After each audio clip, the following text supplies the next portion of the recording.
اور ایک معنی یہ بنتے ہیں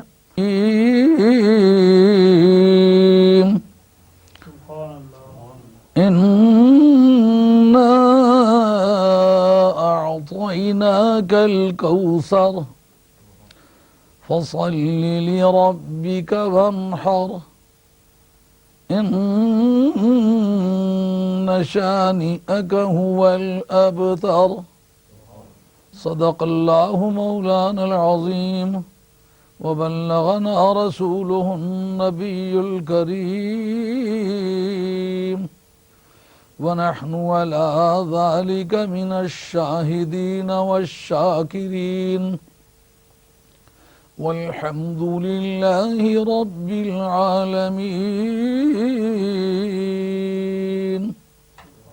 حضرت حق جل وعلا شانہ وعز اسمہ وتم برہانہ ارشاد فرماتے ہیں انا اعطیناک، بلا شبہ ہم نے آپ کو عطا کیا ہے الکوثر، خیر کثیر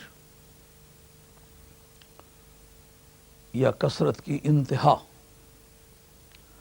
فصل لربک، آپ اپنے پروردگار کے لیے نماز پڑھیں. وانحر، اور آپ قربانی کریں. ان شانئک، بلا شبہ آپ کا بدخواہ، هو الابتر، وہی منقطع النسل ہے. ان 3 آیات طیبات کا لفظی ترجمہ آپ حضرات کے گوش گزار ہوا. اب انگریزی میں اس کا ترجمہ سماعت فرمائیے. We have already granted you too much of blessings. فَصَلِّ لِرَبِّكَ وَانْحَرْ, and do the prayer for your Lord and sacrifice. إِنَّ شَانِئَكَ, verily the enemy of yours is always issueless. This is the verbal translation of the passage I recited before you. اس سورت کا نام سورہ کوثر ہے، چونکہ اس میں کوثر ایک عظیم معنی کا حامل ہے. جیسا کہ میں نے پہلے عرض کر چکا ہوں کہ سورتوں کے نام رکھے جانے کے بارے میں بنیادی طور پر 2 پرنسپل اختیار کیے گئے ہیں. ایک، یا تو اس کے ابتدائی کلمے کے نام پر سورت کا نام ہو، یا اس کے اندر کوئی انتہائی اہم چیز یا واقعہ بیان میں آیا ہو تو اس کی مناسبت سے اس کا نام رکھا جائے. چونکہ اس میں کوثر بڑے غیر معمولی معنوں کا حامل لفظ ہے، اس مناسبت سے اس کا نام سورہ کوثر رکھا گیا ہے.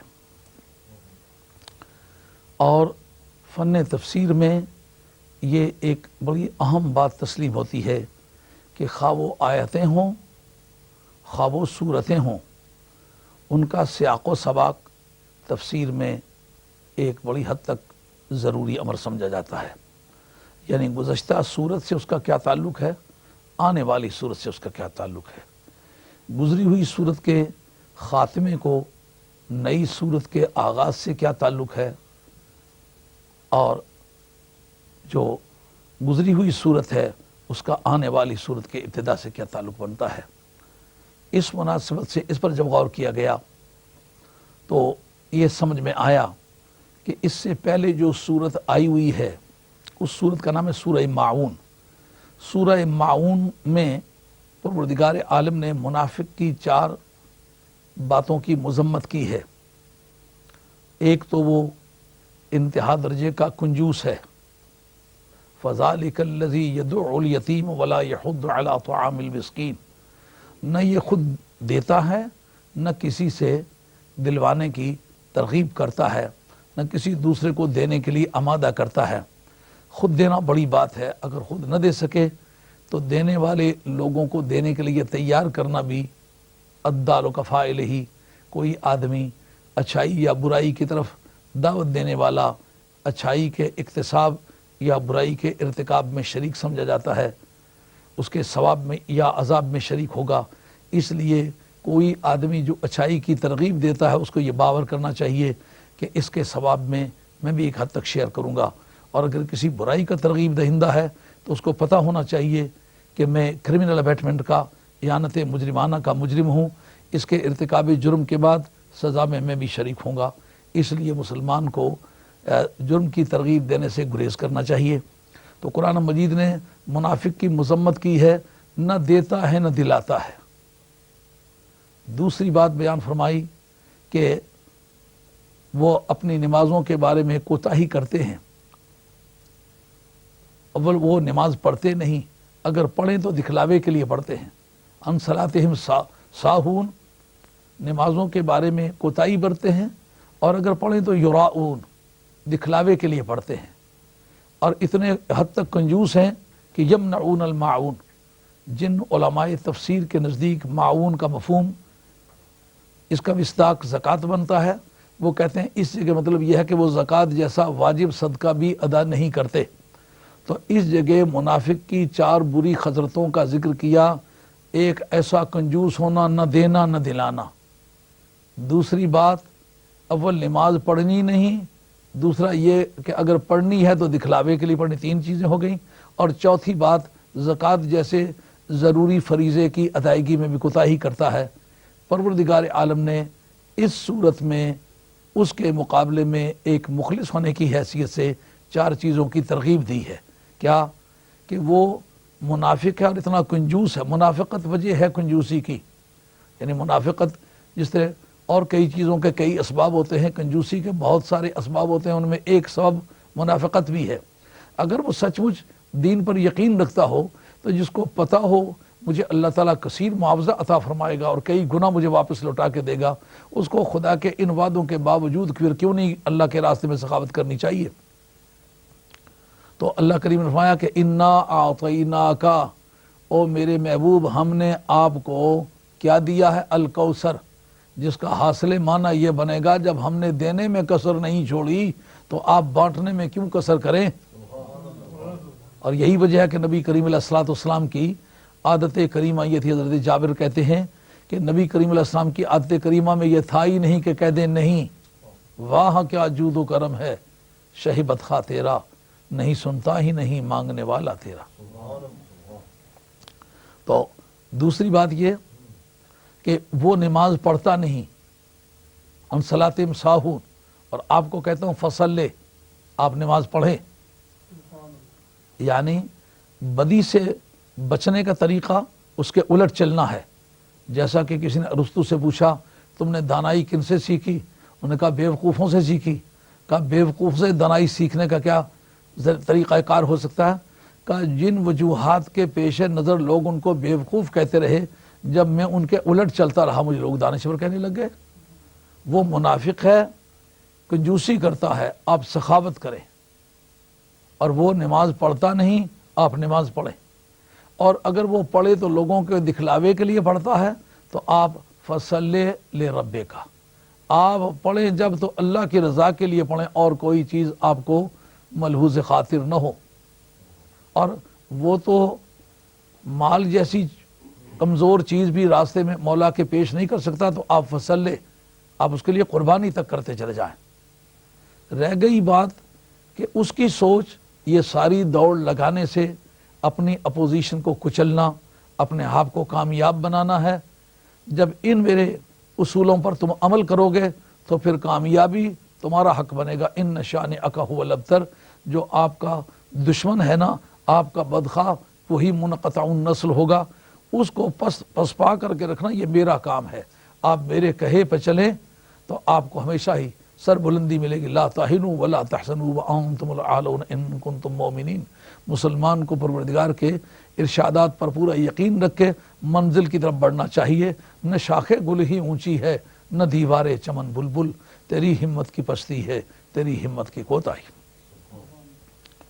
اور ایک مناسبت گزشتہ صورتوں سے جو اہل علم نے ٹریس کی ہے وہ یہ کہ دراصل یہ ایک مضمون چلتا ہے ثلاثیات کی قسم کا جو سورہ والضحیٰ سے چلتا ہے۔ سورہ والضحیٰ میں پروردگار عالم نے تین چیزوں کا ذکر فرمایا جو سرکار دو عالم علیہ السلام کی نبوت سے متعلق ہیں. کیا ما ودعک ربک وما قلی، تیرے پروردگار نے نہ ہی تجھے چھوڑا ہے نہ بیزار ہوا ہے. اور وللآخرۃ خیر لک من الاولی، تیری ہر آنے والی ساعت گزری ہوئی ساعت کے مقابلے میں زیادہ پسندیدہ ہوگی. اس جگہ ابن رشد اندلسی نے، جو 6 صدی کا آدمی، کیا خوبصورت لکھا ہے. اس نے کتاب المساجد کے اندر یہ بحث چھیڑی ہے. اس نے کہا کہ اس آیت سے پتہ چلتا ہے کہ نبی پاک علیہ الصلوۃ والسلام کی دی گئی ہوئی فضیلت کبھی واپس ہوتی نہیں. انہوں نے کتاب المساجد میں جہاں چند جگہوں میں نماز نہیں ہو سکتی ان کا ذکر کر کے تو یہ بحث چھیڑی ہے. جب سرکار دو عالم علیہ السلام فرماتے ہیں جعلت لی الارض مسجدا وطہورا، پوری زمین کو میرے لیے مسجد بنا دیا گیا اور پاک کرنے والی بنا دیا گیا، یعنی اس کے ذریعے سے تیمم کر کے وضو کی ضرورت کو بر وقت حاجت پورا کیا جا سکتا ہے. تو پھر بعض جگہوں میں نماز نہ ہو سکنے کی کیا وجہ ہے؟ وہ کہتے ہیں دراصل یہ اس کے مستثنیات میں سے ہے. سرکار پر جو فضیلت نازل ہو چکی ہے، جو عظمت دی جا چکی ہے، وہ واپس نہیں ہو سکتی. کیوں؟ رب کا وعدہ ہے وَلَلْآخِرَةُ خَيْرٌ لَكَ مِنَ الْأُولَى. یہی وجہ ہے کہ ابو بکر ادلسی نے جو قرآن مجید کی آیتوں میں ناسخ و منسوخ کی پہچان کا پرنسپل پیش کیا ہے، اس میں ایک بات یہ بھی پیش کی ہے کہ جس آیت میں یا جس حدیث میں نبی پاک علیہ الصلوۃ والسلام کی فضیلت ہو، وہ معرض وجود میں آ تو سکتی ہے فضیلت، اس کا بیان ہو تو سکتا ہے، لیکن وہ منسوخ نہیں ہو سکتا. کیوں؟ کہ رب نے کہا وَلَلْآخِرَةُ خَيْرٌ لَكَ مِنَ الْأُولَى، تیری ہر آنے والی ساتھ گزری ہوئی ساتھ کے مقابلے میں زیادہ اچھی ہوگی. اور فرمایا کہ اچھی بھی اتنی ہوگی وَلَسَوْفَ يُعْطِيكَ رَبُّكَ فَتَرْضَىٰ، جتنا تم چاہو گے. تو یہ 3 فضیلتیں نبی پاک علیہ الصلوۃ والسلام کی نبوت کے بارے میں بیان فرمائیں. اور 3 فضیلتیں، أَلَمْ يَجِدْكَ يَتِيمًا فَآوَىٰ، آپ کو ہم نے یتیم پا کے پناہ نہیں دی کیا؟ وَوَجَدَكَ ضَالًّا فَهَدَىٰ، آپ کو محبت میں کھویا ہوا پایا، مخرت کی طرف آپ کی رہنمائی فرمائی. وَوَجَدَكَ عَائِلًا فَأَغْنَىٰ، آپ کو حاجت مند پایا، بے نیاز کر دیا. یہ سرکار کی دنیاوی زندگی کے بارے میں 3 فضیلتیں بیان فرمائیں. اس لیے ثلاثیات کا چیپٹر چل نکلا. اگلی صورت میں فرمایا أَلَمْ نَشْرَحْ لَكَ صَدْرَكَ، آپ کا سینہ ہم نے کھول نہیں دیا کیا؟ اور وَوَضَعْنَا عَنْكَ وِزْرَكَ الَّذِي أَنقَضَ ظَهْرَكَ، جس بوجھ نے آپ کی کمر کو بھاری کر دیا تھا وہ ہم نے اتار دیا ہے. وَرَفَعْنَا لَكَ ذِكْرَكَ، اور آپ کے ذکر کو ہم نے اونچا کر دیا ہے.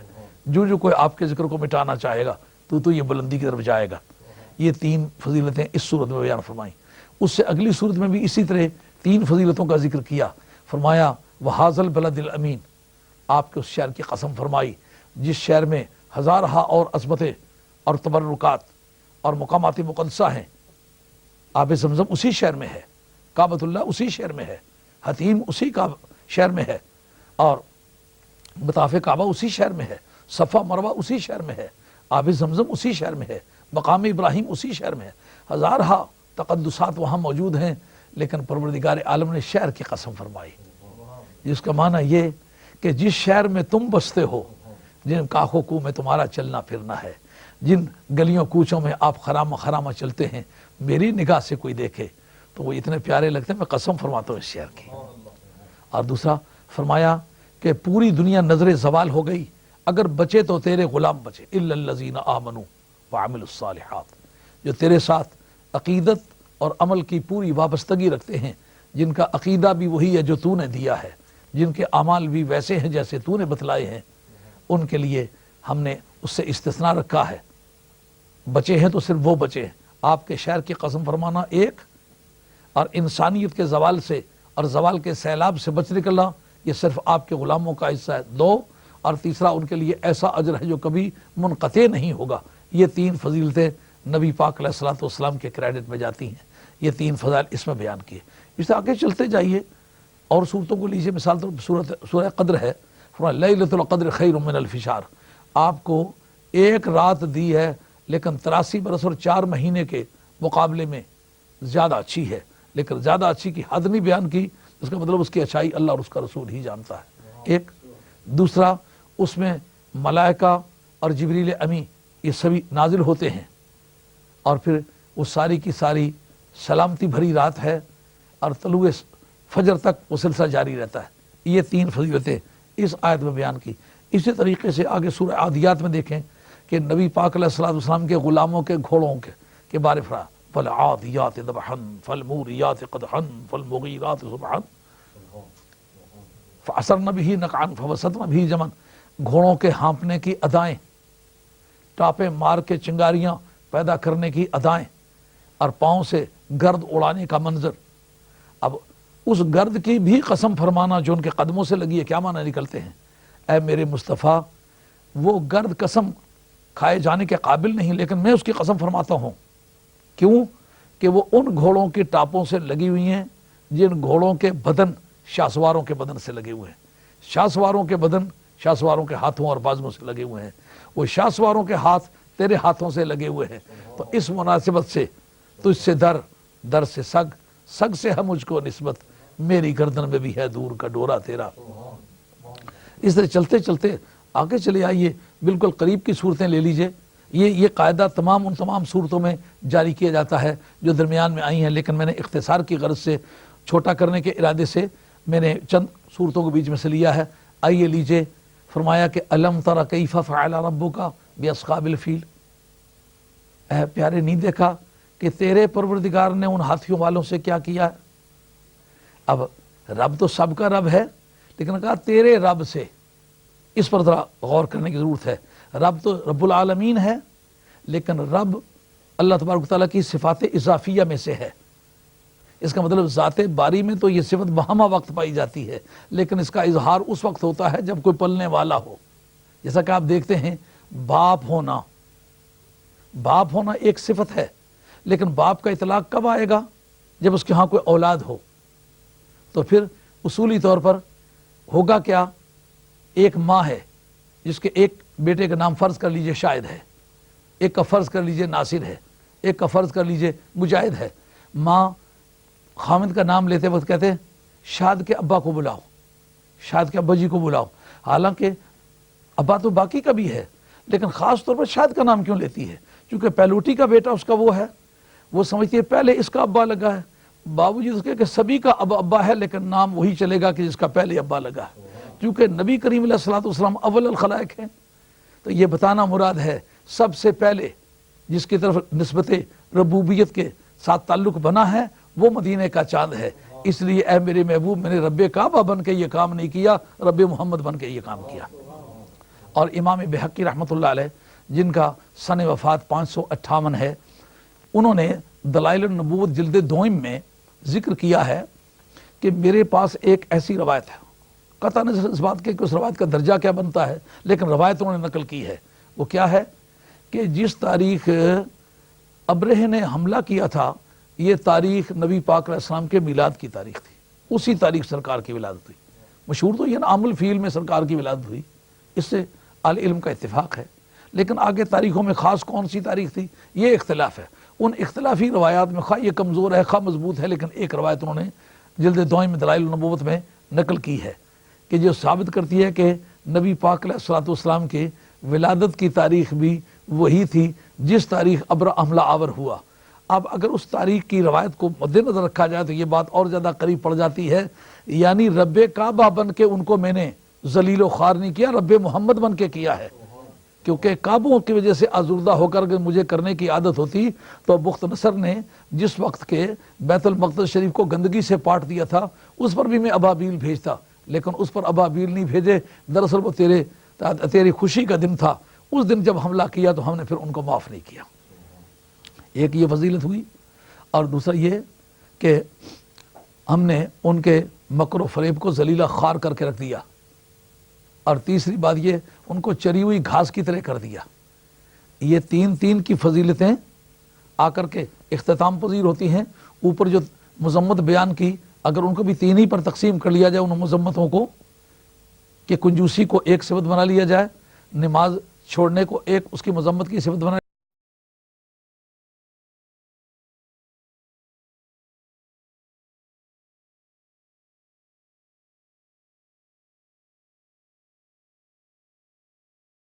کر لیا جائے، ان مذمتوں کو کہ کنجوسی کو ایک صفت بنا لیا جائے، نماز چھوڑنے کو ایک اس کی مذمت کی صفت بنا لیا جائے، اور اس کے لوگوں کے دکھلاوے کے لیے ایک نماز پڑھنے کی صفت مضمومہ تسلیم کر لی جائے تو وہ ٹرپلیکیشن اس میں بھی پیدا ہو جاتی ہے۔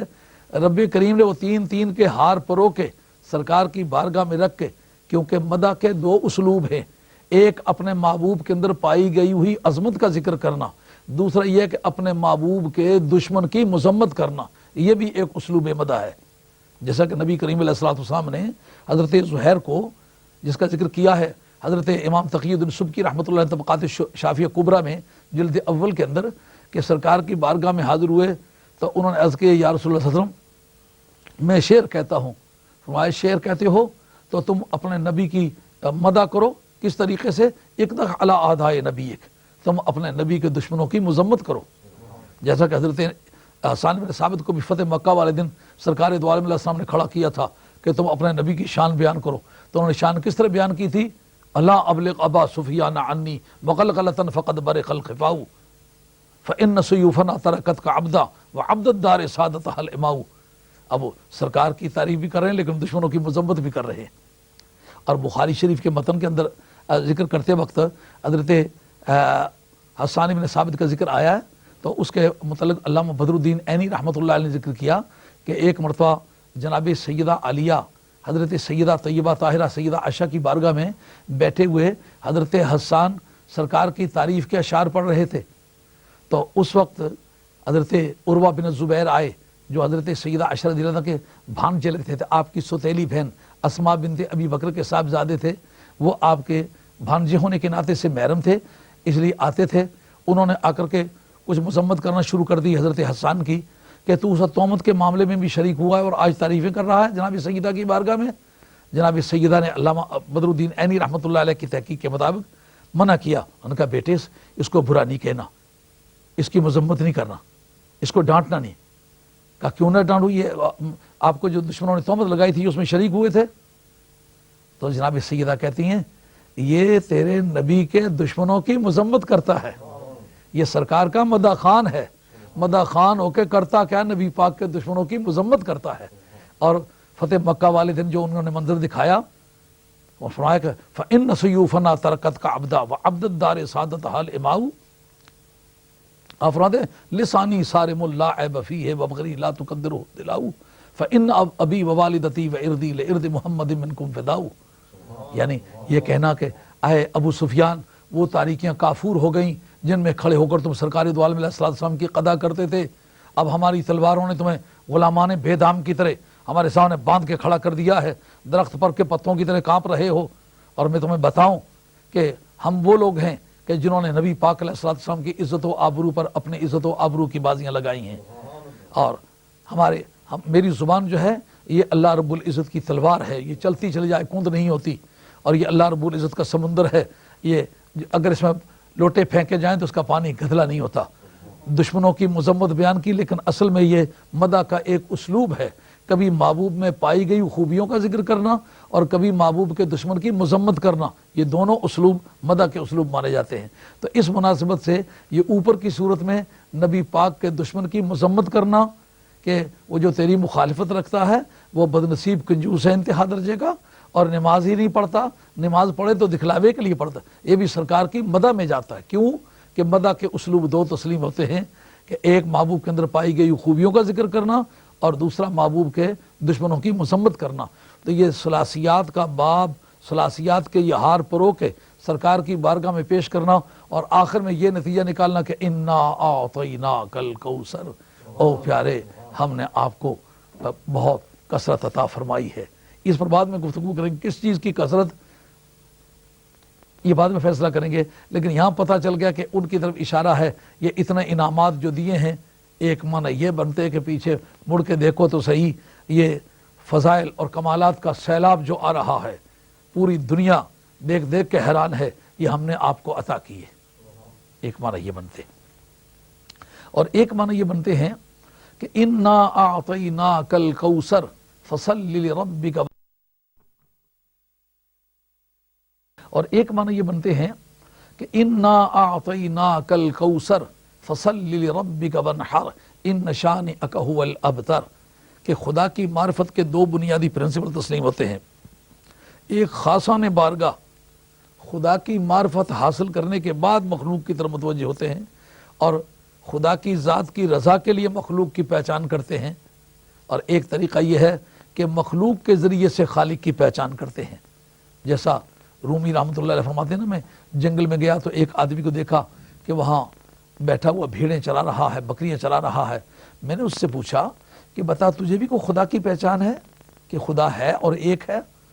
اس نے کہا رومی کتنے بڑے دانشور ہو اور کیسا کمزور سوال کیا ہے، میں یقیناً جانتا ہوں خدا ہے اور ایک ہے۔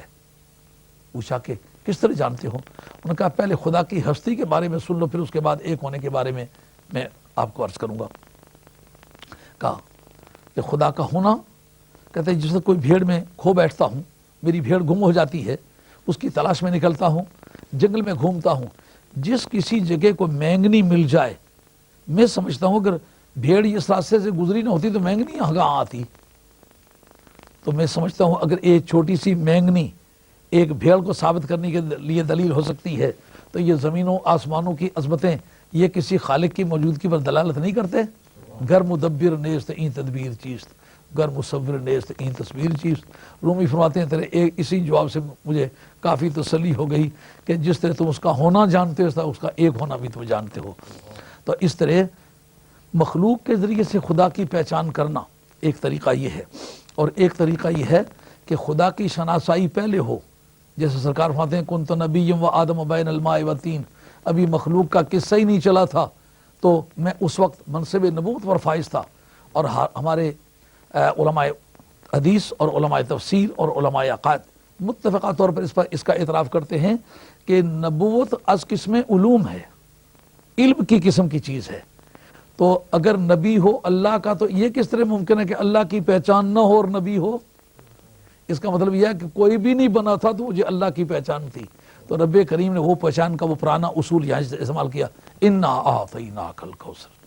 مخلوق سے اپنی توجہ کو ہٹا لے، یہ کر کیا سکتے ہیں؟ ان کے قبضے میں کیا ہے؟ یہ ناراض ہو جائے تو چھین کیا لیں گے؟ اگر یہ راضی ہوں گے تو دے کیا دیں گے؟ اس لیے گھبرانے والی کوئی بات نہیں، انا اعطیناک، ہم نے آپ کو یہ سبھی دولتیں عطا فرمائی ہیں، تو گھبرانے کی کوئی بات نہیں، کمر باندھے اور مولا کا نام لے کر کے اپنی منزل کی طرف چلے، اور پھر میرے ساتھ تعلقات پہلے برابر کر لے۔ فصلی لربک، آپ اپنے پروردگار کی نماز پڑھیں، نماز پڑھیں لیکن خالصۃ لوجہ اللہ، اللہ کی رضا مقصود ہو، دکھلاوا مقصود نہ ہو۔ اور اس کے بعد فرمایا وانحر، قربانی کریں، اور ان شانیہ کا الابتر، یہ مخلوق کی طرف توجہ ہے کہ جو تمہارے راستے میں دشمنی حائل ہو رہی ہے اس کا بندوبست ہم کر لیں گے۔ جس کا مطلب یہ اللہ والوں کو رب سے تعلقات بہتر بنا لینے چاہیے، اور پھر رب سے تعلقات بہتر ہو جائیں تو پھر مخلوق کسی کا کچھ نہیں بگاڑ سکتی۔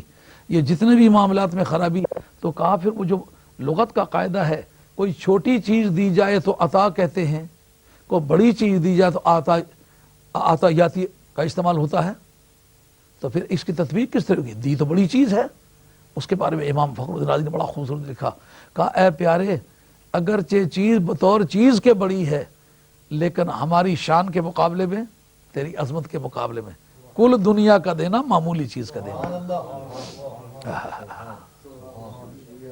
اور ایک یہ فرمانا انا اعطینا، پھر ایک فرق ہے، آتا کے ساتھ حمزے کے ساتھ جو آتا ہوتا ہے اس کے معنی ہوتا ہے دینا، اور عین کے ساتھ اعطا یعطی اعطاء، اس کے معنی دے دینا۔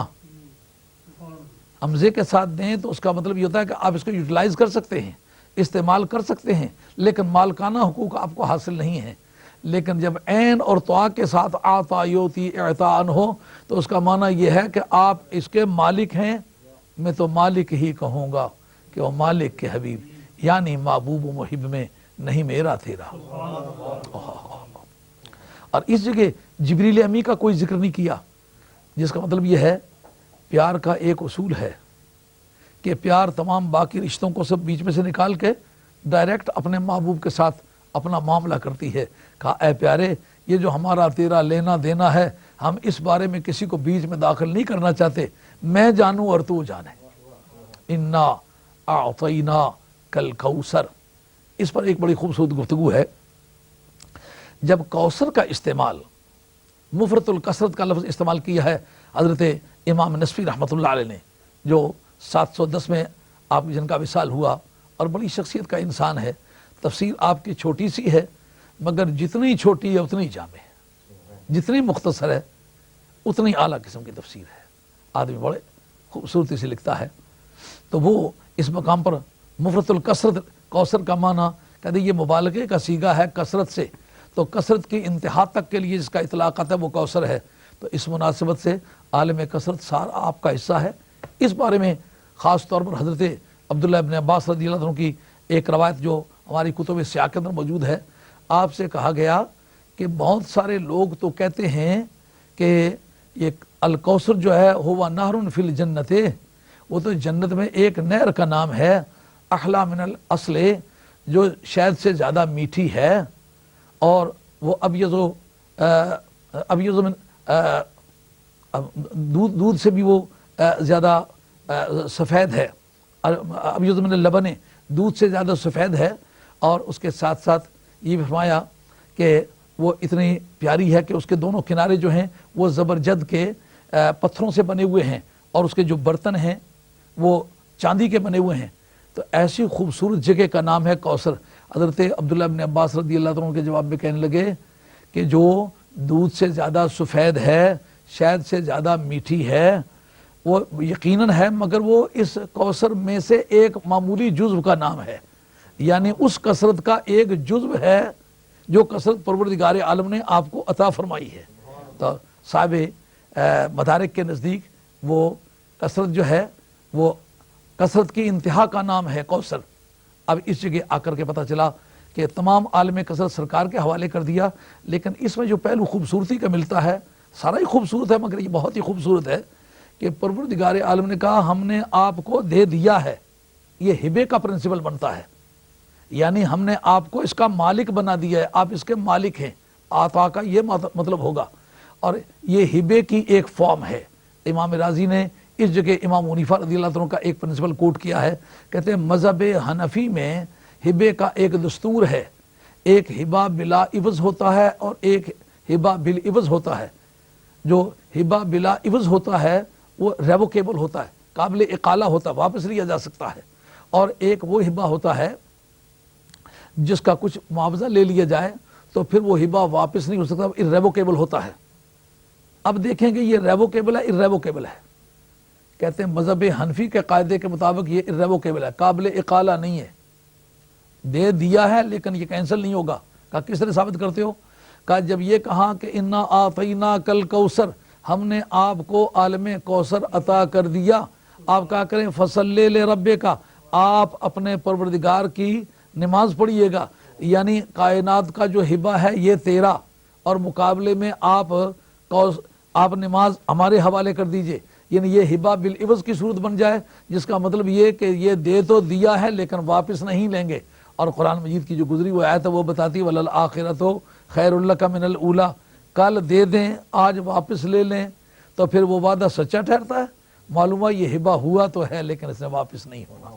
اور ہبے کے لیے ایک بنیادی اصول ہے کہ جو ہبہ کرنا چاہتا ہے چاہیے کہ وہ کامل مالک ہو، اور اگر اس کا کوئی پارٹنر ہو تو ہبہ مشاع قابل اعتراض ہے۔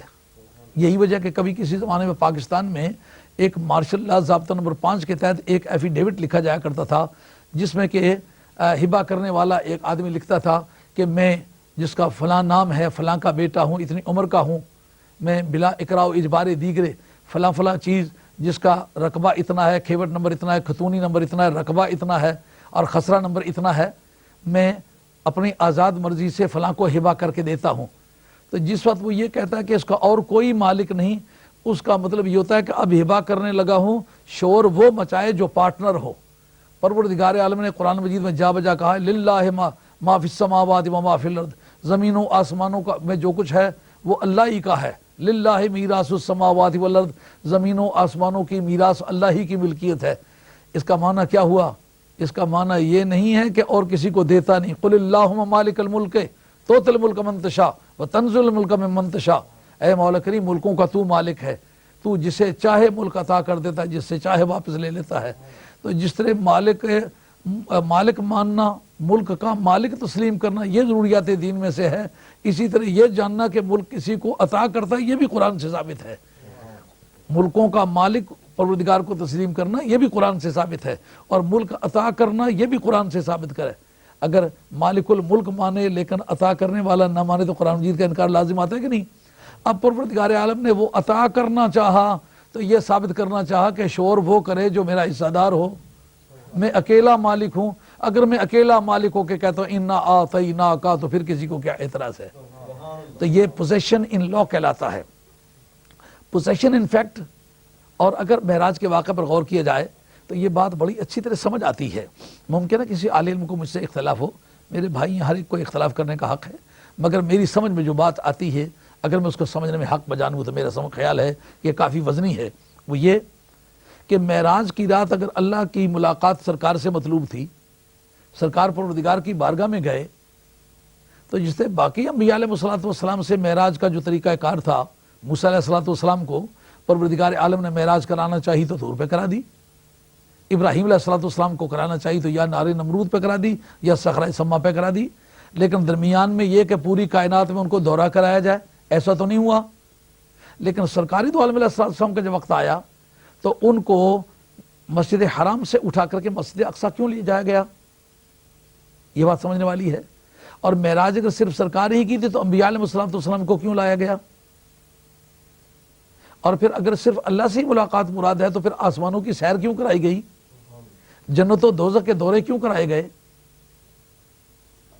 اور لامکان میں کیوں لے جایا گیا.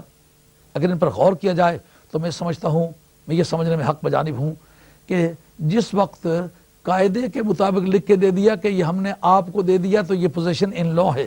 موقع کے قبضے کے لیے یہ پرنسپل ہے کہ جو پریویس پوزیسی ہے, جو سابقہ قابض ہے, اس کا قبضہ چھڑایا نہ جائے تو نئے کو قبضہ ہینڈ اوور نہیں کیا جا سکتا. آپ نے اگر قبضہ کاشت بھی دیا ہوا ہے کسی کو تو آپ اس سے اس کی اجازت کے بغیر اب مالک ہونے کی حیثیت سے وہاں حال جوتے تو یہ قانونی طور پر جرم بنتا ہے. آپ کی ڈیوٹی ہوگی کہ اپنے کاشتکار سے ضابطے کے مطابق قبضہ لیں. تو جو نبی جو رسول جس خطے میں آیا اس کا وہ پوزیسی تسلیم ہوتا ہے, کیونکہ ہر نبی کا دائرہ اختیار اپنے اس ایریے میں ہوتا رہا جس ایریے کا وہ نبی اور رسول بن کے آتا رہا. تو قواعد کے مطابق ہر نبی اپنے اپنے دور میں اپنے اپنے علاقے کا پوزیسی تسلیم ہوتا ہے. تو سارے انبیاء کو وہاں اکٹھا کرنا اس کا معنی یہ کہ کائنات کی ڈگری ہم نے اپنے محبوب کے نام کی ہے, اب مجھے بتلاؤ کہ قبضہ چھوڑنا چاہتے ہو کہ نہیں. اس وقت انبیاء و مرسلین نے سرکار کے پیچھے اللہ اکبر کہہ کے سرکار کو امام تسلیم کر کے واضح کر دیا. اگر ہم قبضہ نہ چھوڑنا چاہتے تو پیچھے اس امام صاحب کے کبھی نہ کہتے. اس کے پیچھے جو کھڑے ہم ہو کے ہم نے نماز پڑھی ہے تو ہم قبضہ اس کو ہینڈ اوور کرتے ہیں. اب یہ بات اچھی طرح سمجھ میں آ جانی چاہیے کہ کسی کے پیچھے نماز پڑھنے کے کیا معنی ہے. نماز بھی کسی کے پیچھے پڑھنا اور اس کے سامنے سرنڈر بھی نہ ہونا یہ نماز کی ایک نئی قسم ہے. نہیں تو جس آدمی کو جس کے پیچھے نماز پڑھنے کی نوبت آئے نماز پڑھ لے تو پھر اس کے بارے میں باغیانہ ذہن نہیں رکھا کرتا. جیسے جناب حیدر کرار شیر خدا رضی اللہ عنہ کی بارگاہ میں کچھ لوگ آئے جنہوں نے آ کے تجویز دی کہ حضرت صدیق اکبر رضی اللہ تعالیٰ عنہ کے خلاف اگر آپ کوئی کام کرنا چاہیں تو ہم مردانگی کے ساتھ آپ کا ساتھ دیں گے. آپ نے فرمایا میں ان کے پیچھے نمازیں پڑھ چکا ہوں, اس لیے میں اس رائے کا مالک ہونا جائز بھی نہیں سمجھتا اور کرتا بھی نہیں ہوں. میں دل و جان سے ان کو خلیفہ تسلیم کیا ہے, زندگی بھر جب تک زندہ ہوں جب تک وہ خلیفہ ہیں ان کے پیچھے نماز پڑھوں گا, ان کی اطاعت کروں گا اور ان کو سرکار کا جانشین تسلیم کروں گا. تو امام سمجھنے کے یہ معنی ہوتے ہیں.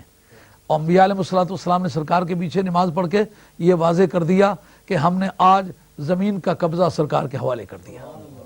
اور آسمان پر گئے تو امام عبد الوہاب شورانی رحمۃ اللہ تعالی اپنی الجواقیت والجواہر فی عقائد الاکابر کے اندر لکھتے ہیں کہ آسمانوں پہ حضرت سید عالم علیہ السلام نے فرشتوں کو امامت کرائی. اب بیت المعمور میں ملائکہ اکٹھے ہوئے, ان کو امامت کرانے کی کیا ضرورت تھی؟ کہا دراصل جس کائنات کا قبضہ دینا ہے اس کے مرکزی مقامات پر چل کر کے آپ کے پوزیسی ہونے کا اعلان کرنا ہے, آپ کے مالک ہونے کا اعلان کرنا ہے. فرشتے جس دنیا میں رہتے ہیں فرشتے اپنے ایریے کے پوزیسی ہیں, تو آپ اس جگہ کھڑے ہو کر کے امامت کریں جس سے واضح ہو جائے کہ اگر کسی کو اعتراض ہے تو یہاں وہ اٹھائے گا. سارے ملائکہ نے سرکار کے پیچھے ہاتھ باندھ کے امام تسلیم کر کے واضح کر دیا کہ ہم تو آپ کے غلام ہیں, آپ ہمارے امام ہیں, ہم نے آپ کے پیچھے اقتدا کر لی ہے. تو زمین پر انبیاء علیہ السلام نے, آسمان پر ملائکہ نے نبی پاک علیہ السلام کے پیچھے نماز پڑھ کے زمینوں آسمانوں کے قبضے سرکار کے حوالے کر دیے, جس کا نتیجہ یہ نکلا انا آتینا کل کوثر کا جو ہبہ کاغذاتی طور پر تحریر ہوا تھا وہ پروردگار عالم کی دنیا میں واقعاتی طور پر سرکار کے حوالے کر دیا گیا. اب پوزیشن ان فیکٹ بھی ہے اور پوزیشن ان لا بھی ہے. اب یہ کہنا ٹھیک ہوگا کہ میں تو مالک ہی کہوں گا کہ ہو مالک کے حبیب, یعنی محبوب و محب میں نہیں میرا تیرا. حضرت سید دو عالم علیہ السلام کہ اس پر نازل ہونے والے اس ایک جملے سے ہزارہا مسائل حل ہو گئے. میں اب آخر میں دعا کرتا ہوں کہ اللہ تبارک و تعالیٰ میرا اور آپ کا خاتمہ سچے دین پر کرے, اور اللہ رب العزت نبی پاک علیہ السلام کے ان غلاموں کے نقش قدم چلنے کی توفیق عطا فرمائے جنہوں نے اپنی جانیں ہتھیلیوں پہ رکھ کے سرکار پر قربانیاں دیں. سرکار کی آل بیت, سرکار کے صحابہ اور وہ اولیاء امت جنہوں نے پوری زندگیاں نبی پاک علیہ السلام کے مشن کے لیے قربان کی, کتاب اللہ اور سنت رسول اللہ کے ذریعے سے تعلیمات کو قوم تک پہنچایا اور اپنے عمل کے ذریعے سے عملی زندگی پیش کر کے لوگوں کو بتایا کہ ان پر عمل کرنے کا طریقہ یہ ہے. تو آپ جس وقت تک اولیاء اللہ اور علماء ربانی کے ساتھ وابستہ رہیں گے اس وقت تک آپ کا دین سلامت رہے گا. یہ تھا آج کا پیغام, جو اللہ تعالیٰ قبول فرمائے. وما علینا الا البلاغ المبین وآخر دعوانا ان الحمد للہ رب العالمین والصلاة والسلام علی رسول الکریم والحمد للہ. شرک ہو تو کم از کم قیامت کے میدان میں تو شرک نہ ہو, اور پھر تمام انبیاء و مرسلین علیہ السلام بھیا کے وقت موجود ہے ان کی موجودگی میں تو نہ ہو. پھر یہ کہ خدا تو یہاں بھی ہے وہاں بھی ہے لیکن بندوں کو تو نظر نہیں آ رہا نا, لیکن قیامت کے میدان میں بندوں کو پروردگار عالم کی ذات پاک نظر آ رہی ہوگی. تو جب پروردگار عالم نظر بھی آ رہا ہے تو اس وقت اگر بندہ خدا کو تلاش کرنا شرک ہو تو کم از کم اس وقت خدا کو دیکھنے کے بعد تو بندہ یہ جسارت نہ کر سکے. مگر پوری گرمی قیامت میں کوئی کافر یا کوئی مومن یا کوئی مشرک یا کوئی یہودی یا کوئی نصارہ, کوئی گبر یا کوئی ترسا, کوئی ستارہ پرست یا کوئی فرشتہ پرست, کوئی بھی ایسا نہ ہوگا جو یہ کہے کہ یار اس عقیدے پر عمل نہیں کرنا چاہیے. اس کا مطلب یہ وہ عقیدہ حقہ ہے کہ جس کو پہلے تسلیم کیا جائے گا بعد میں قیامت شروع ہوگی. اور یہ بخاری کا متن ہے, کوئی چھوٹی موٹی کتاب نہیں ہے. تو امام بخاری رحمۃ اللہ علیہ لکھتے ہیں کہ اس وقت سارے مل کے کریں گے کیا؟ سب سے پہلے آدم علیہ السلام کے پاس جائیں گے اور وہاں جا کے کریں گے کیا؟ کہتے ہیں کہ اے آدم انت ابو الناس, آپ سب کے ابا لگتے ہیں. ابا لگنا بھی ایک ایسے ذمہ داری کا کام ہے کہ جب ابا لگ جائے تو باقی بوجھوں کو بھی اس کو تسلیم کرنا پڑتا ہے. آپ سب کے ابا لگتے ہیں لیکن وہاں ان کو تقدس کے عنوان سے کہتے ہیں آپ سب کے بزرگ ہیں. اور وَأَسْجَدَ اللَّهُ لَكَ الْمَلَائِكَةَ, پروردگار عالم نے آپ کے سامنے فرشتوں کا سر نیاز جھکایا ہے, فرشتوں کی جبی پر آپ کے سامنے سجدہ کرنے کا داغ موجود ہے. اور پھر علمک الاسماء کلھا, آپ کو پروردگار عالم نے سارے اسماء سکھا دیے ہیں. یعنی آپ بڑے علم والے ہیں, توانا بود ہر کے دانا بود, لا یستوی الاعمی والبصیر, اندھا اور آنکھوں والا کبھی برابر نہیں ہو سکتے. لا یستوی الذین یعلمون والذین لا یعلمون, علم رکھنے والے اور لا علم کبھی آپس میں برابر نہیں ہو سکتے. تو آپ بڑے علم والے ہیں, بڑے بزرگ ہیں, اور جعلک خلیفتاً, آپ کو پروردگار عالم نے خلیفہ بنایا ہے.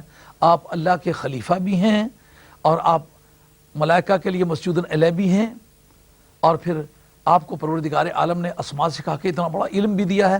تو آپ ایسا کریں کہ اللہ کے حضور میں ہماری سفارش کریں.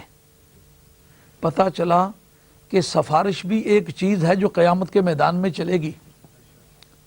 کچھ لوگ سمجھتے ہیں کہ شاید وکیل والا کردار انبیاء علیہ السلام ادا کریں گے. نہیں, وکیل کی شان اور ہے, شفیع کی شان اور ہے. وکیل کا موضوع ہے ڈینائل آف چارجز, وہ الزامات کا انکار کرتا ہے. وہ کہتا ہے کہ میرا جو کلائنٹ ہے یہ بے گناہ ہے, یہ مجرم ہے ہی نہیں, اس نے کوئی گناہ کیا ہی نہیں, جھوٹے الزامات اس پر. اس کا کام ہے الزامات کا انکار. لیکن شفیع کا یہ مضمون نہیں ہے کہ وہ کہے جناب اس نے کچھ کیا ہی نہیں.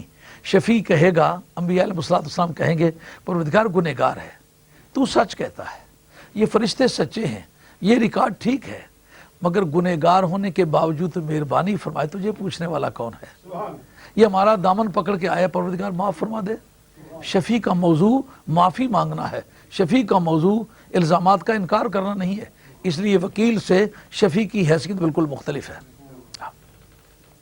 اب جناب آدم علیہ السلام نہیں یہ کہیں گے کہ یہ عقیدہ ہی غلط ہے، سمجھ آ رہی ہے بات؟ بڑی صاف ستھری بات ہے۔ آل حق کو کتاب اللہ اور سنت رسول اللہ سے اپنی سچائی کی تحقیق کرنی چاہیے، اور یہ بخاری میں ایک جگہ نہیں ہے، یہ حدیث شفاعت متعدد مقامات پر ہے، مختلف موضوعوں پر بات چھڑی تو کوئی حصہ اس حدیث کا انوالو ہوا تو اس جگہ پھر ذکر میں آ گئی، اور آج تک محدثین میں کوئی اس کا منکر نہیں ہے، صوفیہ میں کوئی اس کا منکر نہیں ہے، اہل سنت والجماعت میں اس کا کوئی منکر نہیں ہے، اشاعرہ میں اس کا کوئی منکر نہیں ہے، ماتریدیہ میں اس کا کوئی منکر نہیں ہے، جس کا معنی یہ ہے کہ یہ عالم اسلام کا مصدقہ عقیدہ ہے، مانی ہوئی بات ہے۔ اب جناب حضرت آدم علیہ السلام یہ نہیں فرمائیں گے یہ عقیدہ غلط ہے توبہ کرو اس سے، وہ فرمائیں گے اذهبوا الی غیری، میرے کسی دوسرے کے پاس چلے جاؤ، بعد فوراً نام لیں گے الی نوح فإنه اول رسول اللہ الی الخلق، وہ پہلا اللہ کا رسول ہے جو مخلوق کی طرف آیا ہے۔ اس پر کافی بحث ہے کہ حضرت آدم علیہ السلام کے بارے میں بھی علماء عقائد کی رائے ہے کہ وہ رسول اللہ ہیں، جناب شیس کے بارے میں بھی یہ، جناب ادریس کے بارے میں بھی یہ رائے ہے کہ وہ رسول اللہ ہیں، لیکن ان کے بارے میں تطبیق یہ کرتے ہیں کہ وہ آدم علیہ السلام رسول ہیں مگر اپنی اولاد کی طرف رسول ہیں، اور ان میں سے کوئی کافر نہیں تھا، سارے مومن تھے۔ اسی طرح جناب ادریس جو ہیں وہ بھی اپنے بھائیوں یا اپنے بھتیجوں اپنے اقربا کی طرف آئے تھے، اور وہ بھی سارے ماننے والے تھے۔ کافروں کی طرف پہلا جو رسول آیا وہ نوح علیہ السلام کی ذات پاک ہے، کہا ان کے پاس چلے جاؤ۔ اب ان کا نام خاص طور پر کیوں لیا؟ فرمایا جس نے زیادہ مشکلیں دیکھی ہیں اس کو خدا کی بارگاہ میں زیادہ عزت و عظمت حاصل ہے۔ پتہ چلا مشکلات کو بڑی حیثیت حاصل ہے۔ قرآن مجید نے عام حالات میں راہ مولا کی مشکلات کو معیار مرتبہ قرار دیا ہے۔ قرآن کہتا ہے لا یستوی منکم من انفق من قبل الفتح وقاتل، جنہوں نے مکہ فتح ہونے سے پہلے جانیں خرچ کی ہیں یا مال خرچ کیے ہیں یا قربانیاں دی ہیں، بعد میں آنے والے لوگ ان کا مقابلہ نہیں کر سکتے۔ ابھی کیوں نہیں کر سکتے؟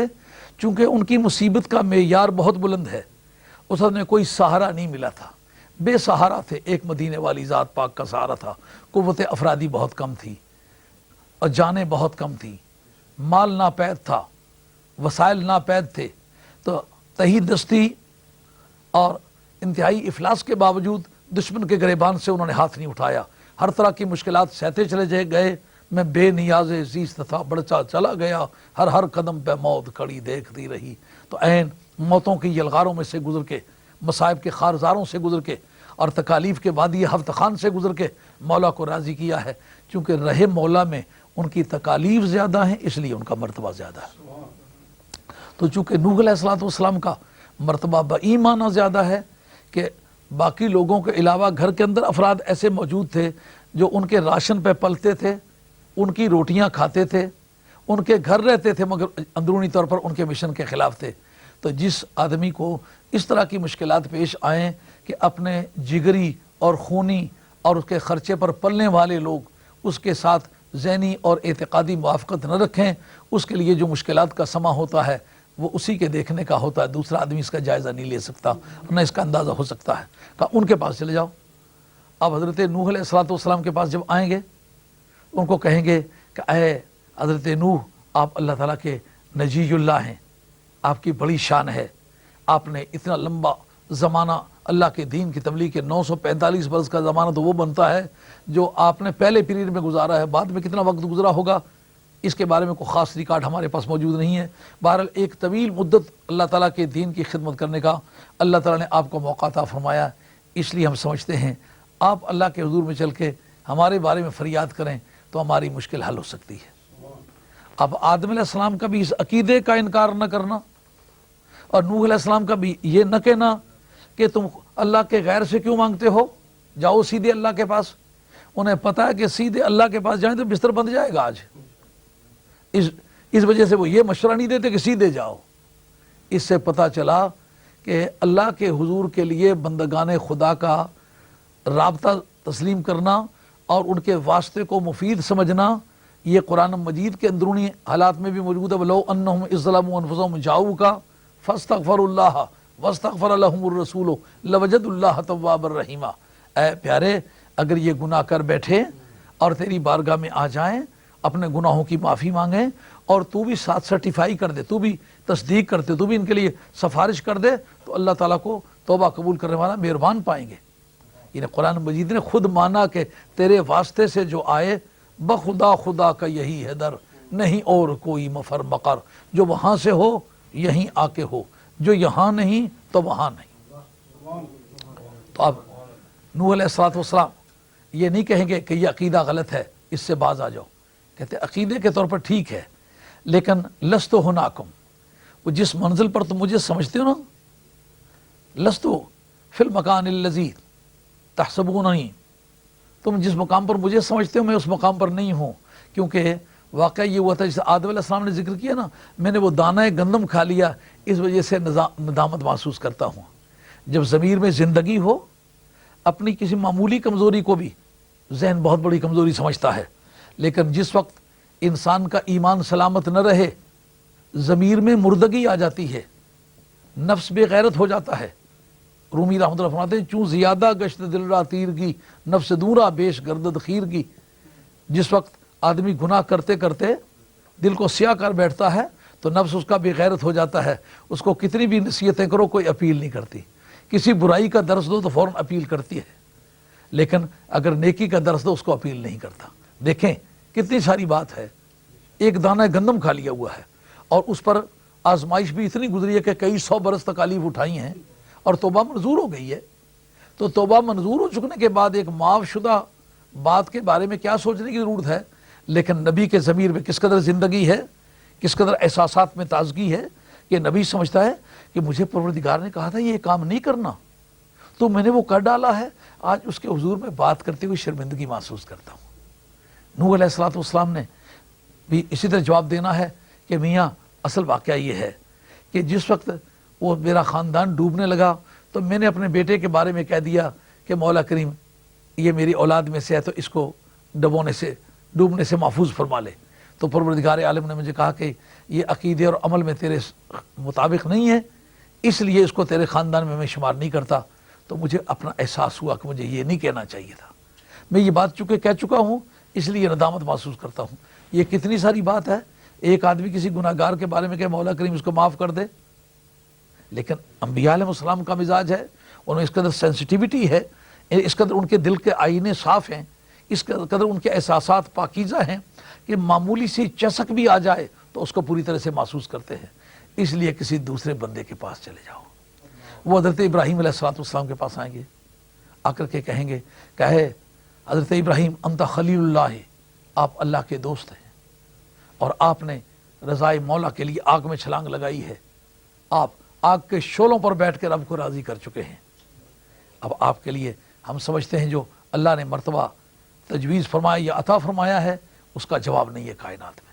ایسا مہربانی کر سکتے ہیں کہ میں بھولے بھٹکے پھسلے ہوئے انسان جان کے ہماری خطاؤں کو نظر انداز کر کے ہماری مدد کریں اور خدا کے حضور میں چلیں، ہماری سفارش کریں۔ اب جناب نبیوں میں ایک بھی نبی، رسولوں میں ایک بھی رسول ایسا نہیں جو یہ کہے کہ مشکل کے وقت خدا کے ہوتے ہوئے کسی بندہ خدا کو آپ نے کنٹیکٹ نہیں کرنا۔ اگر ایک بھی کوئی نبی اس عقیدے کا نہ ہو تو پھر معنی کیا نکلے؟ معنی یہ نکلے یہ عقیدہ ایسا عقیدہ ہے کہ دنیا میں بھی یہ سچا اور قیامت کی گرمی میں اس کی سچائی تسلیم ہو چکے گی تو بعد میں قیامت کی پروسیڈنگ شروع ہوں گی۔ حضرت ابراہیم علیہ السلام بھی اپنے کسی واقعے کا ذکر کریں گے کہ اس طرح 3 باتیں میرے منہ سے نکل گئی ہیں۔ اب وہ تعریض ہیں، اہل علم کہتے ہیں وہ جھوٹ نہیں ہیں، وہ تعریض ہیں۔ اس کو اب یوں سمجھ لیں کہ ایک بات کے 2-4 معنی ہیں، تو آپ 2-4 معنوں میں سے جو بات عام معنی میں استعمال ہوتی ہے، عام معنی مراد لینے کی بجائے جو دور کا معنی ہے وہ مراد لے لیں، اس کو توریہ کہتے ہیں۔ وہ توریہ کی قسم کی تعریضات ہیں تو وہ استعمال فرمائیں، جھوٹ تو ہے نہیں، لیکن نبی سمجھتا ہے جو سب سے زیادہ اچھی بات تھی وہ کرنے کے بجائے اس سے کم درجے کی اچھی بات میں نے کر دی ہے، اچھی ہے مگر اچھی کی کلاسز ہیں، تو جو میری کلاس کے مطابق تھی اتنے پائے کہ میں اچھی بات نہیں کر سکا، اس لیے میں ندامت محسوس کرتا ہوں۔ تم کسی اور کے پاس جاؤ۔ اب ایک سے دوسرے، دوسرے سے تیسرے کرتے کرتے موسیٰ علیہ السلام کے پاس آئیں گے۔ جی موسیٰ علیہ السلام، آپ مہربانی فرما سکتے ہیں کہ آپ ہماری سفارش کریں؟ موسیٰ علیہ السلام بھی یہ نہیں کہیں گے یہ عقیدہ غلط ہے، کہیں گے کہ یار ایسا ہوا تھا، قبطی اور سبطی لڑ رہے تھے، قبطی میری برادری کا آدمی تھا، سبطی میری برادری کا آدمی تھا، قبطی فرعون کی برادری کا آدمی تھا، تو میری برادری کے آدمی نے اپنی مغلوبیت کو محسوس کر کے مجھے فریاد کی، تو میرا ذہن اس کی حمایت کے لیے آمادہ ہو گیا، میں نے جا کے اس قبطی کو ایک گھونسا مارا، جگہ میں مر گیا، فوقذہ موسیٰ فقضى علیہ۔ تو اس کے مار دینے کی وجہ سے میں ندامت محسوس کرتا ہوں۔ اب جناب موسیٰ علیہ السلام سے چل کے بات پہنچے گی عیسیٰ علیہ السلام کے پاس۔ اب عیسیٰ علیہ السلام کے پاس آئیں گے کہ آپ مہربانی کریں، آپ ہماری امداد کریں، آپ وہ شخصیت ہیں کہ آپ مردوں کو زندہ کر سکتے ہیں، پھل بیری کے مریضوں کو صحت مند بنا سکتے ہیں، مادرزاد نابینوں کو بینائی عطا کر سکتے ہیں، پیٹوں کا کھایا بتا سکتے ہیں اور گھروں کا دھرا بتا سکتے ہیں، آپ کے ہاتھ اٹھیں تو آسمان سے پکے پکائے کھانے نازل ہو سکتے ہیں۔ آپ وہ شخص ہیں کہ بچپنے میں آپ نے گہوارے میں اللہ تعالیٰ کی وحدانیت کی اور اپنی نبوت کی شہادت دی تھی، اپنی والدہ کی برات اور بے گناہی ظاہر کی تھی، تو جو اتنی قوت کا انسان ہے آج اگر ہمارے کام آ جائے تو یہ اس کی شان کے لائق ہے۔ حضرت عیسیٰ علیہ السلام اس مقام پر وہ اپنا گناہ کوئی نہیں ذکر کریں گے، کمزوری کوئی نہیں ذکر کریں گے، کوتاہی کا ذکر نہیں کریں گے۔ کہتے ہیں دراصل بات یہ ہے کہ میں اس بارے میں اگر کہوں میری کوئی خطا میں نے اس طرح کی کوئی نہیں کی، لیکن میں سمجھتا ہوں آج محبوب کی موجودگی میں نہیں سمجھتا کہ میں اس پوزیشن میں ہوں بات کروں۔ وہ جو سامنے جھنڈا لہرا رہا ہے نا، مقام محمود کے بنگلے پر جو شخصیت جلوہ گر ہے، جس کا نام محمد ہے، مقام کا نام مقام محمود ہے، اور جھنڈا جو لہرا رہا ہے اس کا نام لواء الحمد ہے، آپ اس کے پاس چلے جائیں، آج کی شفاعت اس کے سوا کسی دوسرے کا حق نہیں۔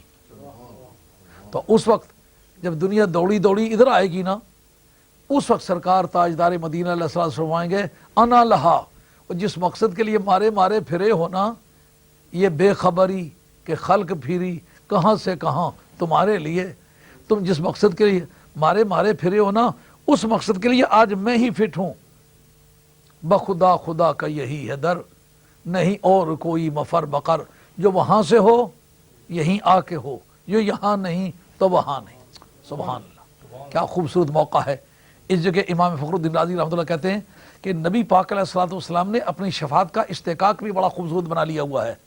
وہ کس طرح کہ جس وقت نبی پاک علیہ السلام کو پتھر مارے گئے تھے، سرکار زخمی ہوئے تھے، یا جس وقت نبی پاک علیہ السلام کا دندان مبارک شہید کیا گیا تھا، تو سرکار نے ان زخموں کی حالت میں، بہتے ہوئے خون کی حالت میں، خون آلود حالت میں سرکار نے کہا اللہم اہد قومی فإنہم لا یعلمون، مولا کریم میری قوم کو چشم بصیرت عطا فرما، اگر ان کی چشم حقیقت بھی کھل جائے تو ساری زندگی میرے قدموں سے ان کے سر نہ اٹھ سکیں، مجھے پہچانتے ہی نہیں میں کون ہوں، اگر مجھے پہچانتے ہوتے تو ساری زندگی میرے سامنے سر جھکا کے رہتے، اور میں ان کی جبینوں کو اللہ کے حضور وحدہ لا شریک کے ہاں جھکاتا، میری طرف جھکنے والا اللہ کی طرف جھکا دیا جاتا ہے، تو مجھے پہچانے تو یہ میرے ساتھ لڑائی نہ کریں، مولا کریم میں سفارش کرتا ہوں کہ ان کو چشم حقیقت بھی عطا فرما۔ لیکن جس وقت نبی کریم علیہ السلام سے نماز قضا کروائی گئی غزوہ احزاب میں، تو بخاری شریف کا متن گواہ ہے کہ سرکار فرمایا اللہم املا بطونہم نارا، مولا کریم ان کے پیٹوں میں آگ بھر دے، اور ایک روایت میں یہ آتا ہے اللہم املا قبورہم نارا، مولا کریم ان کے قبروں میں آگ بھر دے، قبروں میں آگ بھر دے، یہ پیٹوں میں۔ اس جگہ امام فخر الدین رازی رحمۃ اللہ بڑا خوبصورت ایک جوڑ ڈالا ہے، وہ کہتے ہیں قیامت کے میدان میں اس کا بدلہ یوں دیا جائے گا کہ اے میرے محبوب، جب دنیا کا وقت تھا تو میرے بندے نے تیرا دانت توڑا، تجھے زخمی کیا، میرا بندہ سمجھ کے اپنا گناہ اسے معاف کر دیا، جو تیرا نقصان کیا تھا وہ معاف کر دیا، بندہ میرا تھا، زخم تیرا تھا، اپنا حق میرا بندہ سمجھ کے معاف کر دیا تھا۔ لیکن جنہوں نے نماز قضا کروائی تھی ان کے بارے میں تیرا کیا موقف تھا؟ وہ رشتہ دار تیرے تھے، نماز میری تھی، تو میری نماز جب تجھ سے انہوں نے قضا کروائی تو انہوں نے کہا اپنا حق معاف کر دینا جواں مردی ہے، لیکن اپنے محبوب کا حق معاف کرنا بے غیرتی ہے۔ تم نے کہا کہ اے میرے پروردگار عالم، جنہوں نے تیرا بندہ ہو کر میرا حق ضائع کیا تھا، تیرے لیے میں نے ان کو معاف کر دیا تھا، اب جن بندگان نے میرے رشتہ دار ہو کر تیرا حق ضائع کیا، میں کہتا ہوں ان کے پیٹوں میں آگ بھر دے۔ تو قیامت کے میدان میں پروردگار اس کا یوں جواب دے گا کہ اے میرے محبوب صلی اللہ علیہ وسلم کی ذات پاک، جنہوں نے میرا بندہ ہو کر تیرا نقصان کیا ہے وہ بھی نوٹ کر لے، اور جنہوں نے تیرے غلام ہو کر میرے احکام میں کوتاہی برتی ہے ان کو بھی نوٹ کر لے۔ آج اگر تیرے غلاموں میں کوئی آدمی میرے حقوق میں کوتاہی برت گیا تو تیرا سمجھ کے اسے معاف کر دوں گا، لیکن جس آدمی نے میرا بندہ ہو کر تیری عزت میں فرق لایا ہے، تیری عزت تو بڑی چیز ہے، تیرے جوتے کے تسمے کی عزت کے اندر وہ کوتاہی اس نے کی ہے، اگر تیرے جوتے کے تسمے کی حد تک کیا میرے کاغذات میں کافر ہے۔ یاد رکھیں، نبی پاک علیہ السلام کے جوتے کے تسمے کی حد تک کرنے والا کافر ہے۔ امام فخر الدین رازی نے لکھا ہے، ہمارے فقہا نے لکھا ہے، یعنی اگر میرا بندہ ہے تو تیری عزت میں فرق لایا ہے، تو جس سے تو نے اپنے رشتہ داروں کو میرا حق معاف نہیں کیا تھا، میں اپنے بندوں کو تیرا حق معاف نہیں کروں گا، لیکن جس نے میرا حق ضائع کیا تیرا امتی سمجھ کے معاف کر دوں گا۔ اب اس معنی میں انا اعطیناک الکوثر کے معنی، اے میرے محبوب ہم نے آپ کو شفاعت کبریٰ عطا فرمائی ہے۔ تو اب اس لحاظ سے یہ منظر دیکھنے کے بعد آدمی کو سمجھ آتا ہے کہ نبی پاک علیہ الصلوۃ والسلام کو پروردگار عالم نے یہ جملہ کہہ کے کیا عطا کیا، لیکن اس کے بعد پھر جب شفاعت شروع ہوگی تو کس طرح ہوگی، اس کا انشاءاللہ آنے والے لیکچر میں آپ حضرات کی خدمت عالی میں مضمون پیش کروں گا۔ اب دعاؤں کے ساتھ آپ سے اجازت چاہتا ہوں۔ اللہ تعالیٰ میرا اور آپ کا خاتمہ سچے دین پر کرے، اور جو ٹوٹی پھوٹی باتیں اللہ کے حضور پیش کی ہیں اللہ تعالیٰ قبول فرمائے۔ وما علینا الا البلاغ المبین، وآخر دعوانا ان الحمد للہ رب العالمین۔ الصلاۃ والسلام علی رسول الکریم، الحمد للہ رب العالمین برحمتک یا ارحم الراحمین۔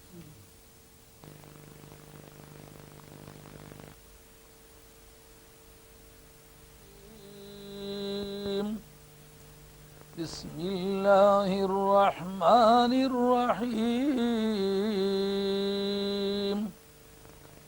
انا اعطیناک الکوثر فصل لربک وانحر ان شانئک هو الابتر۔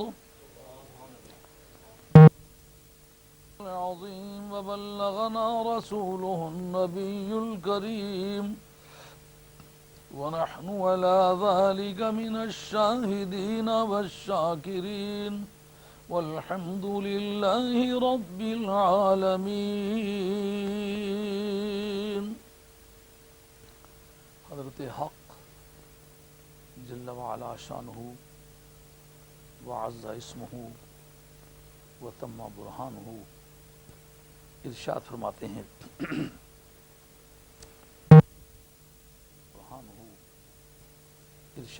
ہیں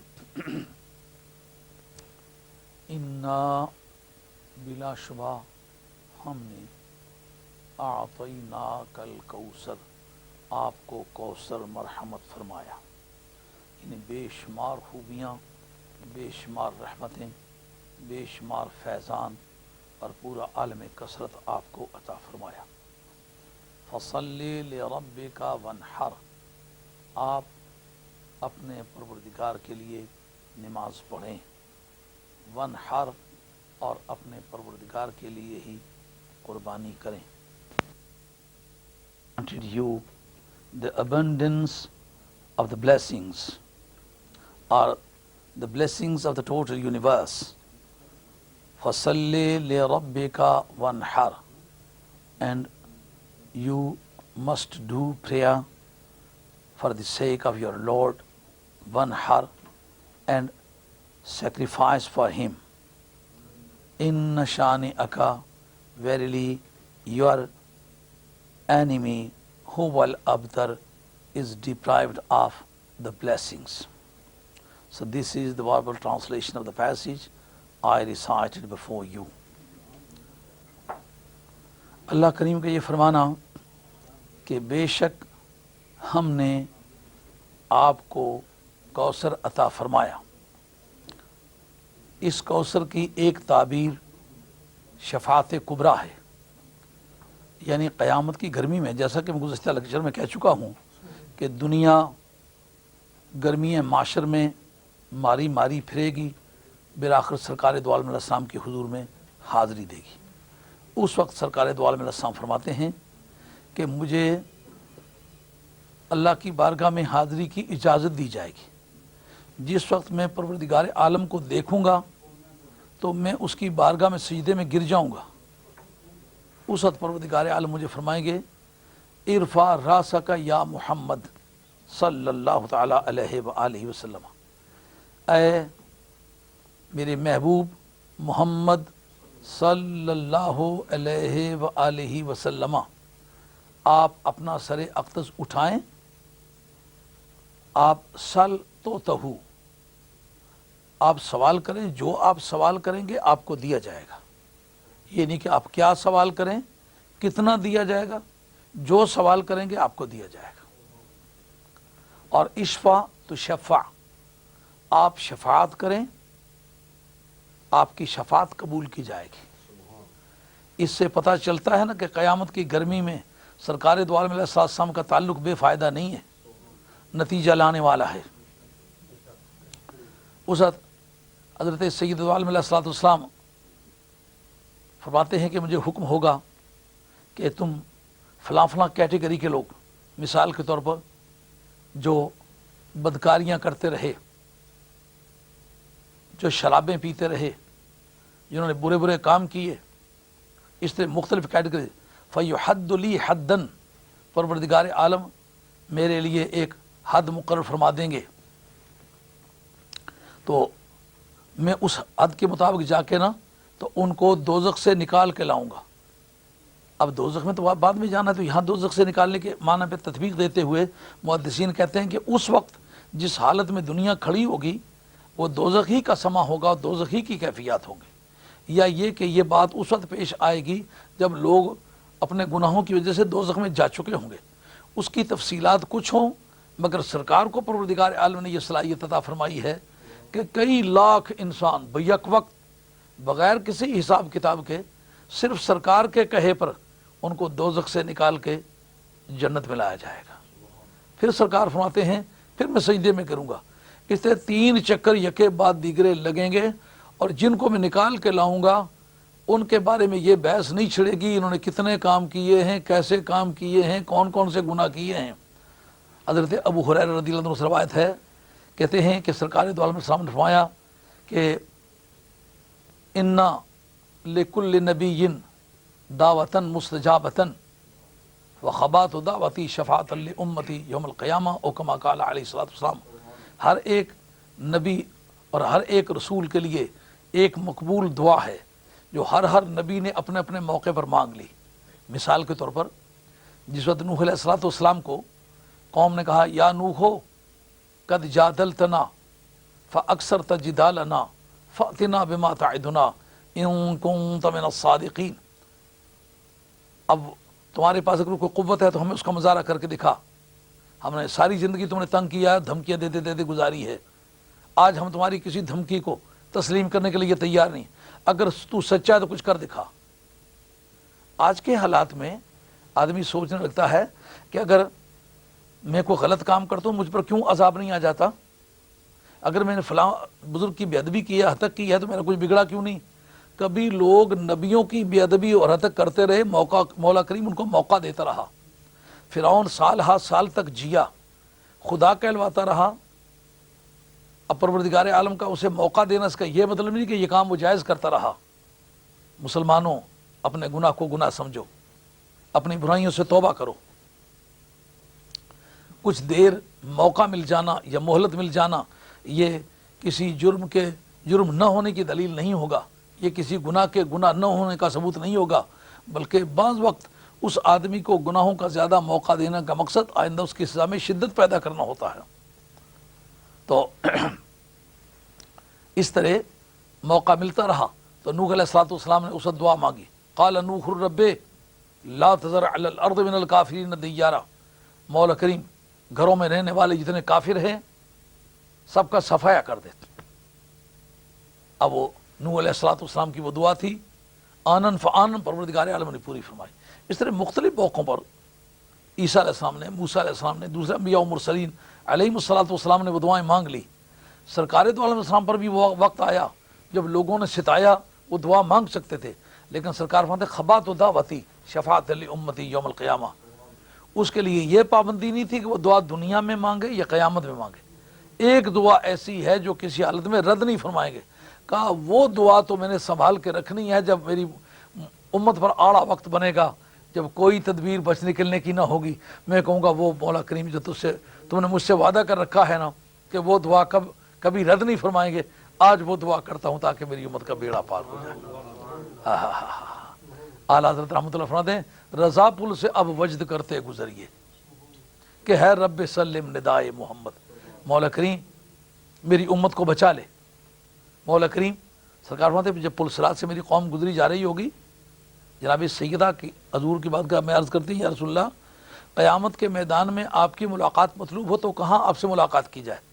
فرمایا دوزخ کے ایک کنارے پر جو دوزخیوں کو دوزخ میں گرنے سے بچا رہا ہوگا، یا وہ تیرا ابا ہوگا جو کمر بندوں سے پکڑ پکڑ کے ان کو نکال رہا ہوگا۔ اگر وہاں نہ ہو تو دیکھنا میزان کے پاس جو ہوگا کہ اس کے امتیوں کے اعمال تل رہے ہوں گے، اور اعمال کی کمی کو اپنی شفاعت کا وزن ڈال کے اعمال کی اور نیکیوں کی کمی کو پورا کر رہا ہوگا، وہ تیرا ابا ہوگا۔ اور اگر وہاں بھی نہ مل سکوں تو پل صراط کے ایک کنارے پر جو اللہ کی بارگاہ میں دریاؤں کی روانی سے رو رہا ہوگا، اللہ کیا جہنم اب بھی نہ سرد ہوگا، رو رو کے مصطفیٰ نے دریا بہا دیے۔ اور جس کی زبان پر یہ الفاظ ہوں گے رب سلم امتی، رب سلم امتی، مولا کریم میری امت کو بچائیو، مولا کریم میری امت کو بچائیو، تو جو اس انداز سے درد بھرے انداز سے رو رہا ہوگا وہ تیرا ابا ہوگا۔ علامہ اقبال مرحوم نے کبھی لاہور کی ایک میٹنگ میں اعلیٰ حضرت فاضل بریلوی رحمۃ اللہ علیہ کے یہ کلام سنا تو ان کا یار دو شعر میرے بھی ساتھ نتھی کر لو، جب کبھی اعلیٰ حضرت کا یہ کلام پڑھا جائے تو میرے یہ دو شعر بھی ساتھ پڑھ لیے جایا کریں، یہ میری طرف سے امانت ہیں۔ تو وہ شعر یہ ہیں کہ تماشا تو دیکھو کہ دوزخ کی آتش لگائے خدا اور بجھائے محمد، تعجب کی جا ہے کہ فردوس اعلیٰ بنائے خدا اور بسائے محمد صلی اللہ علیہ وسلم۔ تو سرکار کا فرمانا کہ وہ دعا قیامت کے میدان میں اس وقت مانگوں گا جب میری امت پر بڑا آڑا وقت ہوگا، خبات و دعوتی شفاعت لامتی، میں وہ دعا اس وقت مانگوں گا جب میری امت کے لیے کوئی راستہ باقی نہیں رہے گا۔ شفاعت کا کون کون حقدار ہے؟ فرماتی شفاعتی لأہل الکبائر من امتی، میری امت کے جو چوٹی چوٹی کے گنہگار ہیں نا وہ بھی میری شفاعت کے حقدار ہیں۔ تو جب عام گنہگار حقدار ہیں تو اولاد رسول کیوں حقدار نہیں؟ صحابہ کرام کیوں حقدار نہیں؟ تو نبی کریم علیہ الصلوۃ والسلام کا جس وقت اللہ کی بارگاہ میں ہاتھ اٹھ جائیں گے پروردگار خالی نہیں لوٹائیں گے، کیونکہ وہ وعدہ ہو چکا ہوا ہے کہ وہ دعا رد نہیں فرمائے، وہ کروں گا اس وقت جس وقت لاسٹ اینڈ فائنل کیس ہوگا، اس کے بعد پھر حاجت کوئی باقی نہیں رہے گی۔ تو اس طرح قیامت کی گرمی میں یکے بعد دیگرے مختلف اوقات میں نبی کریم علیہ الصلوۃ والسلام اپنے امتیوں کو دوزخ سے نکال نکال کے لائیں گے، اور جو فرمایا تھا نا وَلَسَوْفَ يُعْطِيكَ رَبُّكَ فَتَرْضَىٰ، اللہ آپ کو اتنا دے گا کہ آپ خوش ہو جائیں گے۔ حضور نبی کریم علیہ السلام نے اس کے جواب میں یہ فرمایا اذن لا ارضا وواحد من امتی فی النار، اگر معاملہ ایسا ہے نا تو جب تک میرا ایک امتی بھی دوزخ میں ہے اس وقت تک میں راضی ہونے کا نہیں ہوں۔ اس جگہ ایک نقص وارد ہوتا ہے کہ قرآن مجید کہتا ہے کہ اے محبوب صلی اللہ علیہ وسلم کہ سواء علیہم استغفرت لہم، اے محبوب صلی اللہ علیہ وسلم آپ ان کے لیے برابر ہے خواہ آپ ان کے لیے دعا کریں یا نہ کریں، لن یغفر اللہ لہم، اللہ انہیں کبھی معاف نہیں کرے گا۔ اور ایک مقام فرمایا کہ اگر آپ ان کے لیے 70 مرہ، اگر 70 مرتبہ بھی دعا کریں لن یغفر اللہ لہم، اللہ تعالیٰ انہیں کبھی معاف نہیں کرے گا۔ تو یہ جو شفاعت کا عقیدہ ہے یہ بتاتا ہے رب معاف کرے گا۔ قرآن مجید کے اندرونی شہادت کرے ایسا نہیں ہوگا، لیکن اس کا سیاق اور سباق دیکھا جائے مسئلہ واضح ہو جاتا ہے۔ جس جگہ یہ فرمایا گیا کہ آپ ان کے لیے شفاعت کریں، آپ ان کی سفارش کریں تو آپ کے کہے پہ انہیں معاف نہیں کیا جائے گا، اس کا جب سیاق و سباق مطالعہ کیا گیا تو قرآن مجید کہتا ہے وَإِذَا قِيلَ لَهُمْ تَعَالَوْا يَسْتَغْفِرْ لَكُمْ رَسُولُ اللَّهِ لووا رؤوسہم ورأیتہم یصدون وہم مستکبرون۔ اے محبوب کریم صلی اللہ تعالیٰ علیہ وسلم، جب ان سے کہا جائے کہ تم نے یہ جو ادنا اور گھٹیا قسم کی باتیں کی ہیں، آؤ رسول کریم علیہ الصلوۃ والسلام کی بارگاہ میں چلیں، کیونکہ انہوں نے یہ باتیں کہی ہوئی تھیں کہ لئن رجعنا الی المدینۃ لیخرجن العز من الازل، کہ اگر ایک مرتبہ خیریت سے ہم لوگ واپس لوٹے تو ہم عزتوں والے لوگ جو ہیں ان بے عزتے لوگوں کو یہاں سے پکڑ کے کھینچ کے نکالیں گے۔ اپنے آپ کو عزت والے انسان اور سرکار دو عالم وسلم کو غلاموں کو ہتک آمیز جملوں سے یاد کرتے تھے، اور نبی پاک علیہ الصلوۃ والسلام کے بارے میں ان کا جو بغض تھا، جو منافرت تھی، جو سرکار کے بارے میں عناد تھا، اور نبی پاک علیہ السلام کو جو ذہنی طور پر انہوں نے تسلیم نہیں کیا تھا، اس کے بارے میں قوم نے انہیں کہا کہ آؤ چلیں رسول کریم علیہ الصلوۃ والسلام کی بارگاہ میں چل کے معافی مانگو۔ وہ کون تھے کہنے والے؟ وہ نبی پاک کے غلام تھے، سرکار کے صحابہ تھے۔ معلومات صحابہ کا یہ عقیدہ تھا کہ کوئی غلطی ہو جائے تو اللہ کی ذات پاک سے معافی مانگنی ہو تو سرکار کی بارگاہ میں چل کے معافی مانگنی چاہیے۔ وَلَوْ أَنَّهُمْ إِذْ ظَلَمُوا أَنفُسَهُمْ جَاءُوكَ فَاسْتَغْفَرُوا اللَّهَ وَاسْتَغْفَرَ لَهُمُ الرَّسُولُ لَوَجَدُوا اللَّهَ تَوَّابًا رَحِيمًا۔ رسول کریم علیہ الصلوۃ والسلام کے ذریعے سے معافی مانگنے میں خیریت ہے، برکت ہے، مقبولیت کا یقین ہے۔ تو ان کو کون مشورہ دے رہا تھا؟ وَإِذَا قِيلَ لَهُمْ، کہنے والے کا ذکر نہیں، لیکن جب ان سے کہا جاتا تھا تو کہنے والا کون تھا؟ نبی پاک علیہ السلام کے صحابہ تھے۔ معلوم ہوا کہ نبی پاک کے صحابہ کا شروع سے یہ عقیدہ تھا کہ اگر گناہ ہو جائے تو سرکار کی بارگاہ کے ذریعے سے معافی مانگی جائے تو جلدی مل جاتی، لیکن وہ جواب میں کیا کہتے تھے؟ لووا رؤوسہم، وہ اپنے گردنیں موڑ لیتے تھے تکبر سے۔ ورأیتہم یصدون، اور دیکھیں گے وہ رک جاتے ہیں، وہم مستکبرون، یہ حال تعلیلیہ ہے، رکنے کی وجہ ان کا تکبر تھا، نبی کے مقابلے میں اپنے آپ کو بڑا سمجھتے تھے، کہتے ہمیں معافی مانگنے کے لیے نبی کے پاس جانے کی کیا ضرورت ہے۔ تو پتہ یہ چلا کہ یہ بات شروع دن سے جو شروع ہوئی ہے، نبی پاک کی بارگاہ کا انکار یہ منافقین کا حصہ ہے، یہ آل حق کا حصہ نہیں ہے۔ نبی پاک کے غلام حضرت فاروق اعظم سے رات کے وقت ایک غلطی ہوئی تھی، صبح سرکار کی بارگاہ میں حاضر ہوئے تھے کہ نہیں ہوئے تھے؟ جس کا معنی یہ ہے کہ نبی پاک کے غلامان خاص کا یہ طریقہ تھا کہ کوئی اس طرح کی بات پیش آ جائے تو سرکار کے واسطے سے اللہ سے رابطہ قائم کرنا۔ لیکن جو منافقین تھے وہ کہتے تھے ہمارا خدا سے براہ راست تعلق ہے، کیا ضرورت ہے اس کی؟ تو قرآن مجید نے بتلایا کہ اے میرے محبوب، جو تیرے وسیلے کا منکر ہے نا، اگر تو بھی کہے گا تو معافی نہیں دیں گے۔ یہ معنی بنتے ہیں، یہ نہیں معنی بنتے کہ تیری بات نہیں مانیں گے۔ کہا تیری بات مانیں گے، پر کن کے بارے میں؟ جو تجھے ماننے والے ہیں۔ جو تیرے پاس حاضری کا انکار کرے تو بھی کہے تو نہیں مانیں گے، یہ معنی نہیں کرتے۔ تو اب انا اعطیناک الکوثر، اے میرے مصطفیٰ صلی اللہ تعالیٰ علیہ وآلہ وسلم، ہم نے آپ کو کوثر عطا فرمایا، یعنی آپ کو شفاعت کبریٰ کی شان عطا فرمائی۔ اور ایک کوثر کی تفسیر میں امام فخر الدین رازی رحمۃ اللہ نے بھی ذکر کیا، اور دوسرے مفسرین بھی ذکر کرتے ہیں، کہتے ہیں کوثر کے معنی ہے کثرت فضائل۔ آپ کے اندر اتنی فضیلتیں ہیں، اتنی فضیلتیں ہیں جس کی کوئی انتہا نہیں ہے۔ ایک مرتبہ کوئی تعصب کی اینک اتار کے منصفانہ نگاہ سے دیکھے تو وہ آپ کے خدنگ نظر کا بسمل ہو کے رہ جائے۔ پوری زندگی ذبح کر ڈال مگر دام سے آزاد نہ کر۔ جانور نہ بھاگ سکے تو بندہ کہاں بھاگے؟ ہاں، اس پر کیا خوبصورت امام قسطلانی رحمۃ اللہ علیہ نے محب الدنیا شریف کے اندر لکھا ہے، کہتے ہیں جناب سیدہ حضرت سیدہ طیبہ طاہرہ سیدہ عائشہ رضی اللہ تعالیٰ عنہ سے کسی نے پوچھا ما خلق محمد صلی اللہ علیہ وسلم، سرکار دو عالم وسلم کے اخلاق کیا ہیں؟ ما سیرت محمد صلی اللہ علیہ وسلم، ایک روایت ہے آپ کی سیرت کیا ہے؟ تو آپ نے دونوں کے جواب میں فرمایا خلقہ القرآن و سیرتہ القرآن، کہ پورے کا پورا قرآن مجید یہ سرکار دو عالم علیہ السلام کے سیرت و کردار کا قصیدہ مدحیہ ہے۔ اب اس پر غور کرنے کی ضرورت ہے، یا تو یہ تشبیہ بلیغ ہے، جس طرح کے جب حرف تشبیہ بھی معذوف ہو اور وجہ شبہ بھی معذوف ہو تو بلاغیوں کے نزدیک علم بیان کی نقطہ نگاہ سے وہ تشبیہ بلیغ کہلاتی ہے۔ یعنی نبی پاک علیہ السلام کی ذات پاک یوں سمجھیے کہ وہ نرا قرآن ہے، ان کی سیرت نرا قرآن ہے۔ کیا مطلب؟ جس طرح کہ قرآن میں ہر طرح کا علم ملتا ہے، اسی طرح سرکار کی سیرت میں ہر طرح کی خوبی ملتی ہے۔ جس طرح کہ قرآن مجید کے کہ آپ جستجو کریں، جو اس کے ورڈ بلڈنگ پہ لگ گیا، ساری زندگی الفاظ کی بناوٹ کے پیچھے پھرتا رہا، آخر چل کے منزل پہ پہنچا تو کہتا ہے معلوم مرشد کے ہیچ معلوم مرشد۔ جو بنے ہوئے الفاظ کو جوڑنے کی بحث میں لگا، ساری زندگی اسی پہ کام کرتا رہا، کہتا ہے بات ہی سمجھ نہیں آئی، ساری زندگی گزر گئی، مزے پہ مزہ، ذوق پہ ذوق، کیف سے کیف آتی چلی گئی، لیکن جتنی بات سمجھی اس سے آگے کئی گنا اور چل رہی تھی، لیکن سمجھ ہی بس کر گئی، اس کی گہرائی بہت زیادہ ہے۔ جو آدمی اس کے معنوں کے پیچھے لگ گیا، وہ کہتا ہے اس کے معنی اتنے دور رس ہیں کہ میں اس کے سمجھنے سے عاجز ہوں۔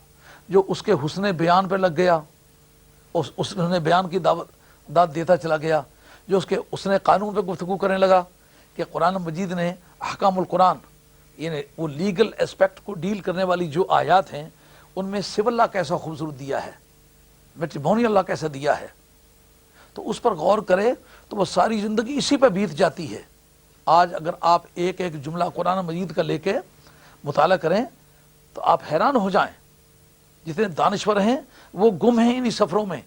ایک مرتبہ کی بات ہے کہ حضرت فاروق اعظم رضی اللہ عنہ کے دور میں ایک مہمان سرا میں دو عورتیں ٹھہری، تو ایک نے بچی کو، ایک نے بچے کو جنم دیا۔ صبح کے وقت بچی کے بارے میں دونوں کہتی ہیں کہ ہمارا اس سے کوئی تعلق نہیں، یہ بچہ میرا ہے، شہادت دونوں کے پاس نہیں ہے۔ اس وقت جناب فاروق اعظم رضی اللہ تعالیٰ قربان جائیں نبی پاک علیہ السلام کے صحابہ اور سرکار کی آل بیت کے، کہ ان کے کیا خوشگوار تعلقات تھے، کیا پیار تھا۔ انہوں نے کہا علی کہاں ہے، علی کو بلاؤ، علی کے بغیر تو یہ مسئلہ حل ہونے کا نہیں۔ اندازہ کریں دور فاروقی ہے اور حضرت فاروق اعظم رضی اللہ عنہ خلیفہ رسول ہیں، امیر المومنین ہیں، سب سے بڑے اختیار والا آدمی ہے، وہ کہتا ہے علی کے بغیر یہ فیصلہ نہیں ہو سکتا، علی کو بلاؤ۔ جب انہیں بلایا گیا، انہیں بتلایا گیا کہ اس طرح دو عورتوں نے بچے کو اعلیٰ ترتیب المذکور جنم دیا ہے، لیکن لڑکی کوئی بھی لینے کے لیے تیار نہیں، لڑکے کی دونوں دعوے دار ہیں، کیا کریں؟ آپ ایک عورت کو بلاؤ۔ ایک عورت کو بلایا گیا۔ جب عورت کو بلایا گیا تو آپ نے فرمایا ان دونوں کی چھاتیوں سے ایک پیالی پیالی بر دودھ دو لو اور ہمارے سامنے لا کے رکھ دو۔ پیالی پیالی بر دودھ دونوں کی چھاتیوں سے ایک عورت نے دو لیا، اور اس کے بعد حضرت نے فرمایا کہ یہ دونوں دودھ تول لو، مقدار میں آپس میں برابر ہیں، لیکن جو دودھ وزن میں دگنا ہو لڑکا اس کا ہے۔ اب جب دودھ تولا گیا تو دیکھا کہ ایک دودھ مقدار میں برابر ہونے کے باوجود وزن میں دگنا ہے۔ جب لڑکا اس کو دیا جانے لگا، دوسرے نے مان لیا کہ لڑکا واقعی اسی کا تھا۔ اس جناب فاروق اعظم رضی اللہ عنہ کہتے ہیں اے علی، جو سرکار انا مدینۃ العلم وعلی بابھا، جناب فاروق اعظم نے جا بجا یہ فرمایا اقضانا علی، ہم میں چوٹی کا قاضی علی ہے، چوٹی کا جج علی ہے، چوٹی کا عالم علی ہے۔ اگر صحابہ کرام میں اور آل بیت میں کوئی بغض اور عناد کا رشتہ ہوتا تو وہ اتنی بڑی اکنالجمنٹ کرتے؟ معلوم ہوتا ہے کہ صحابہ کرام میں اور آل بیت میں پیار کی فضا تھی، محبت کی فضا تھی، کوآپریشن کی فضا تھی، ان میں دوستانہ تھا۔ کس طرح دوستانہ کرتے کہ نبی پاک علیہ السلام کے دوستوں کو عزت کی نگاہ سے دیکھنا یہ نبی پاک کی اہل بیت کی ڈیوٹی تھی۔ نبی پاک کے دوستوں کی ڈیوٹی تھی کہ نبی پاک علیہ السلام کے خون کو عزت کی نگاہ سے دیکھتے۔ ان کے درمیان شرعی رشتے تھے، اخلاقی رشتے تھے، اور وہ اعتقادی طور پر سمجھتے تھے کہ ہمیں ایک دوسرے کے بارے میں کیا کرنا چاہیے۔ انہوں نے کہا کہ اے علی بتاؤ کہ یہ مسئلہ آپ نے کہاں سے نکالا ہے، کہاں سے اس کا ثبوت مہیا کرتے ہیں؟ آپ نے فرمایا کہ یہ مسئلہ قرآن مجید میں لکھا ہوا ہے۔ پوچھا کس جگہ لکھا ہوا ہے؟ کہا قانون میراث میں لکھا ہوا ہے۔ کہا کس جگہ؟ کہا للذکر مثل حظ الانثیین، کہ ایک مرد کا حصہ برابر دو عورتوں کے ہے۔ اس سے جہاں مسئلہ حل ہوا وہاں نبی پاک علیہ السلام کی جو لیگل سوبریمیسی ہے وہ واضح ہوئی۔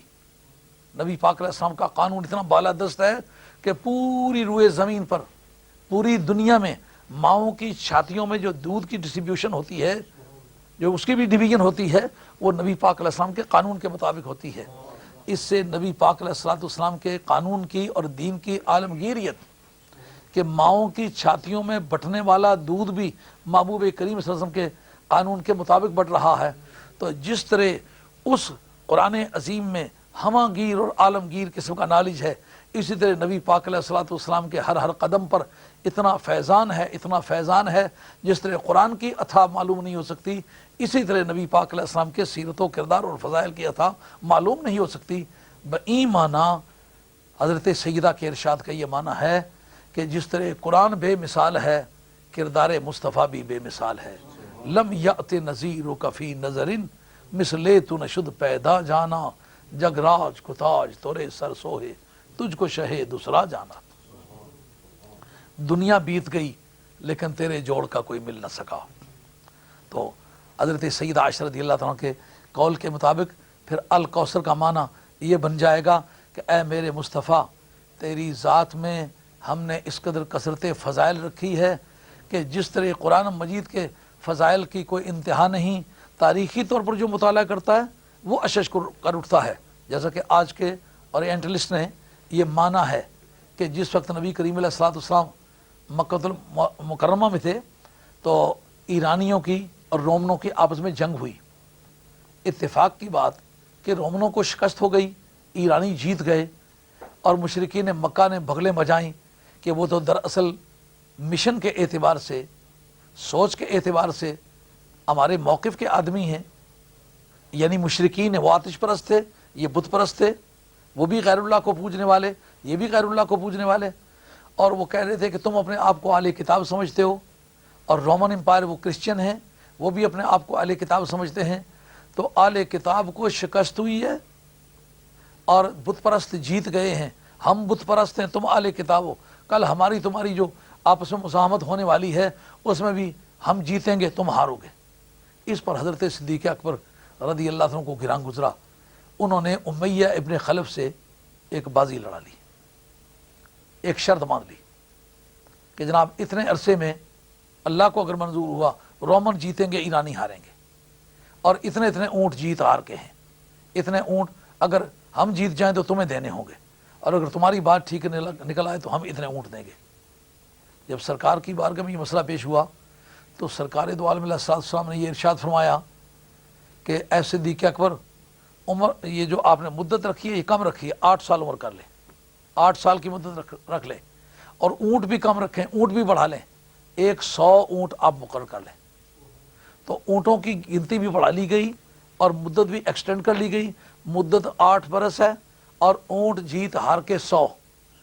اگر رومن جیت جائیں اور 8 برس کے عرصے کے اندر جیت جائیں تو ہم تم سے 100 اونٹ لیں گے، اور اگر ایرانی جیت جائیں ہم تمہیں 8 برس کے اندر 100 اونٹ ہم دینے کے پابند ہیں. جس وقت حضرت صدیق اکبر رضی اللہ عنہ نے چاہا کہ ہم مہاجر ہو کر کے مدینہ طیبہ جائیں تو اپنے بیٹے عبد الرحمن کو امیہ ابن خلف کے آمنے سامنے کیا کہ اگر میں کہیں چلا جاؤں یا مر جاؤں تو یہ میرا بیٹا ذمہ دار ہے اس شرط کو پورا کرنے کا، اور اگر تم ہار گئے تو پھر یہ میرا بیٹا تم سے 100 اونٹ وصول کر لے گا.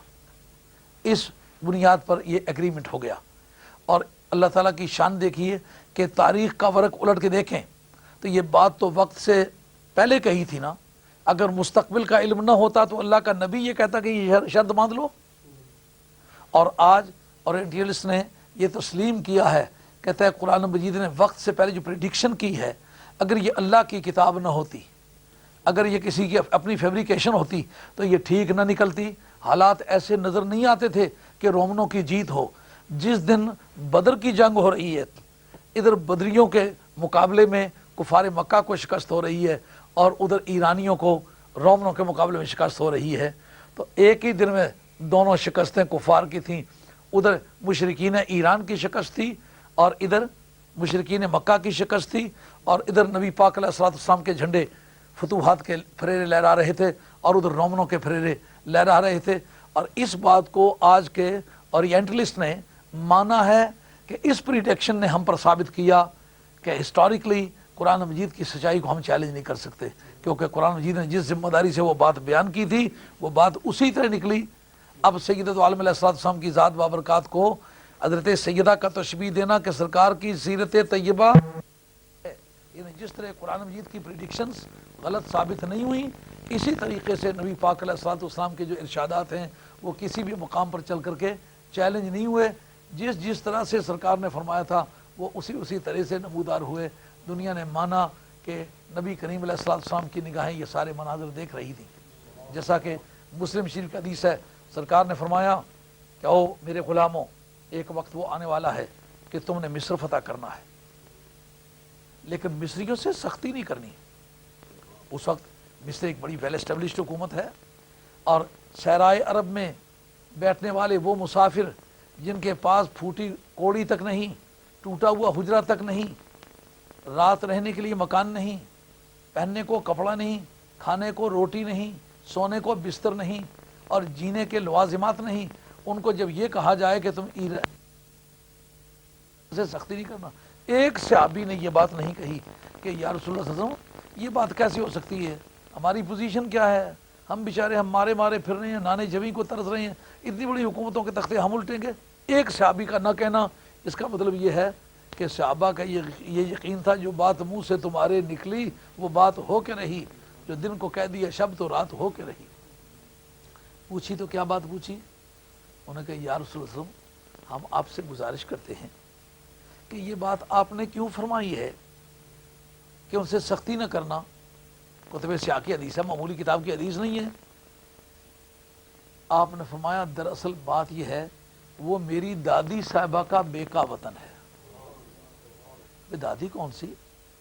کہا جناب سیدہ ہاجرہ، ان کا میکا وطن ہے. یار میکا تو کوئی خاص خاندان ہوا ہوگا نا.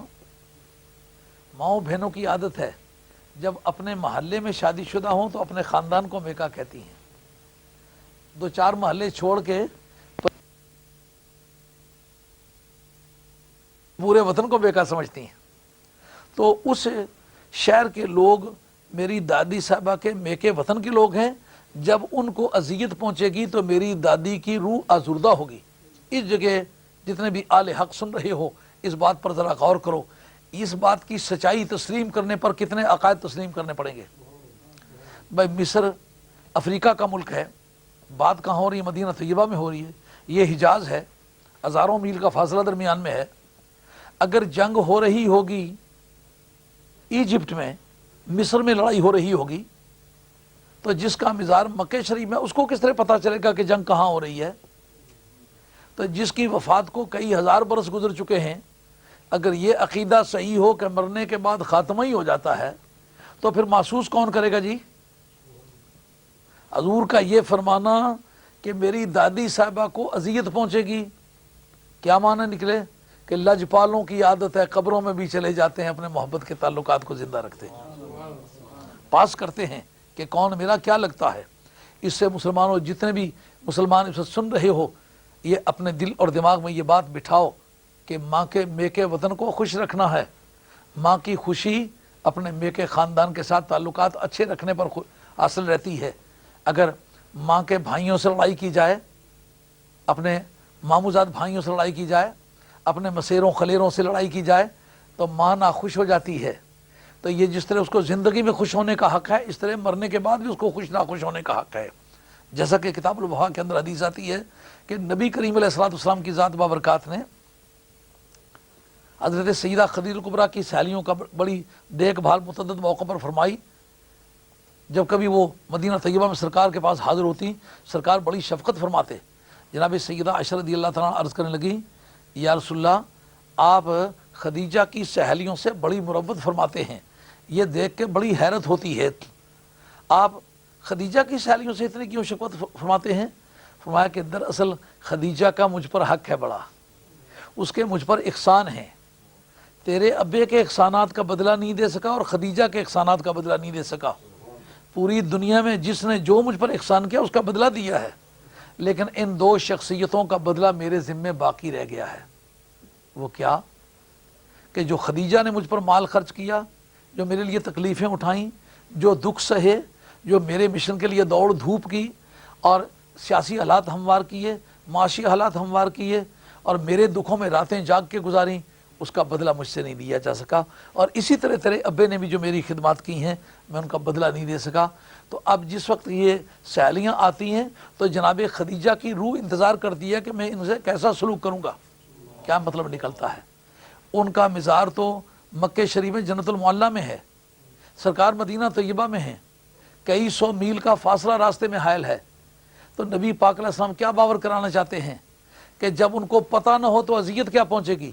پتہ چلا کہ قبروں والوں کو دور قریب کے حالات کا بھی جائزہ ہوتا ہے اور دور قریب کے حالات سے آشنا بھی ہوتے ہیں، اپنے تعلقات کو محسوس بھی کرتے ہیں۔ لیکن بات عرض کرنے کا مقصد یہ تھا کہ سرکار دو عالم علیہ السلام نے کئی ہزار برس بیتنے کے بعد بھی فرمایا میری دادی صاحبہ کی روح آزردہ ہوگی۔ تو یہ تاریخی بات تھی نا اور مستقبل کی تھی۔ سرکار نے جب یہ بات کہی تو کسی صحابی نے یہ نہیں کہا یا رسول اللہ آپ کو کیا پتہ ہے ایسا ہوگا کہ نہیں ہوگا؟ ایک بھی صحابی کا یہ نہ فرمانا کہ کیا ہوگا، اس سے پتہ چلتا ہے سب صحابہ کا یقین تھا کہ سرکار کو مستقبل کا پتہ ہے۔ نہیں تو ہر آدمی پوچھتا ہے سرکار آپ کو یہ کس طرح پتہ ہے؟ تو جس طرح قرآن مجید نے تاریخی ریکارڈ پیش کر کے اپنی سچائی کو منوایا ہے، اسی طریقے سے سرکار دو عالم علیہ السلام نے اپنا تاریخی ریکارڈ پیش کر کے مستقبل میں اپنی نبوت کی عظمت کا لوہا منوایا ہے۔ بئی معنی یہ تشبیہ بلیغ اپنے معنی پر صادق ٹھہرتی ہے کہ جس طرح قرآن کے حقائق مستقبل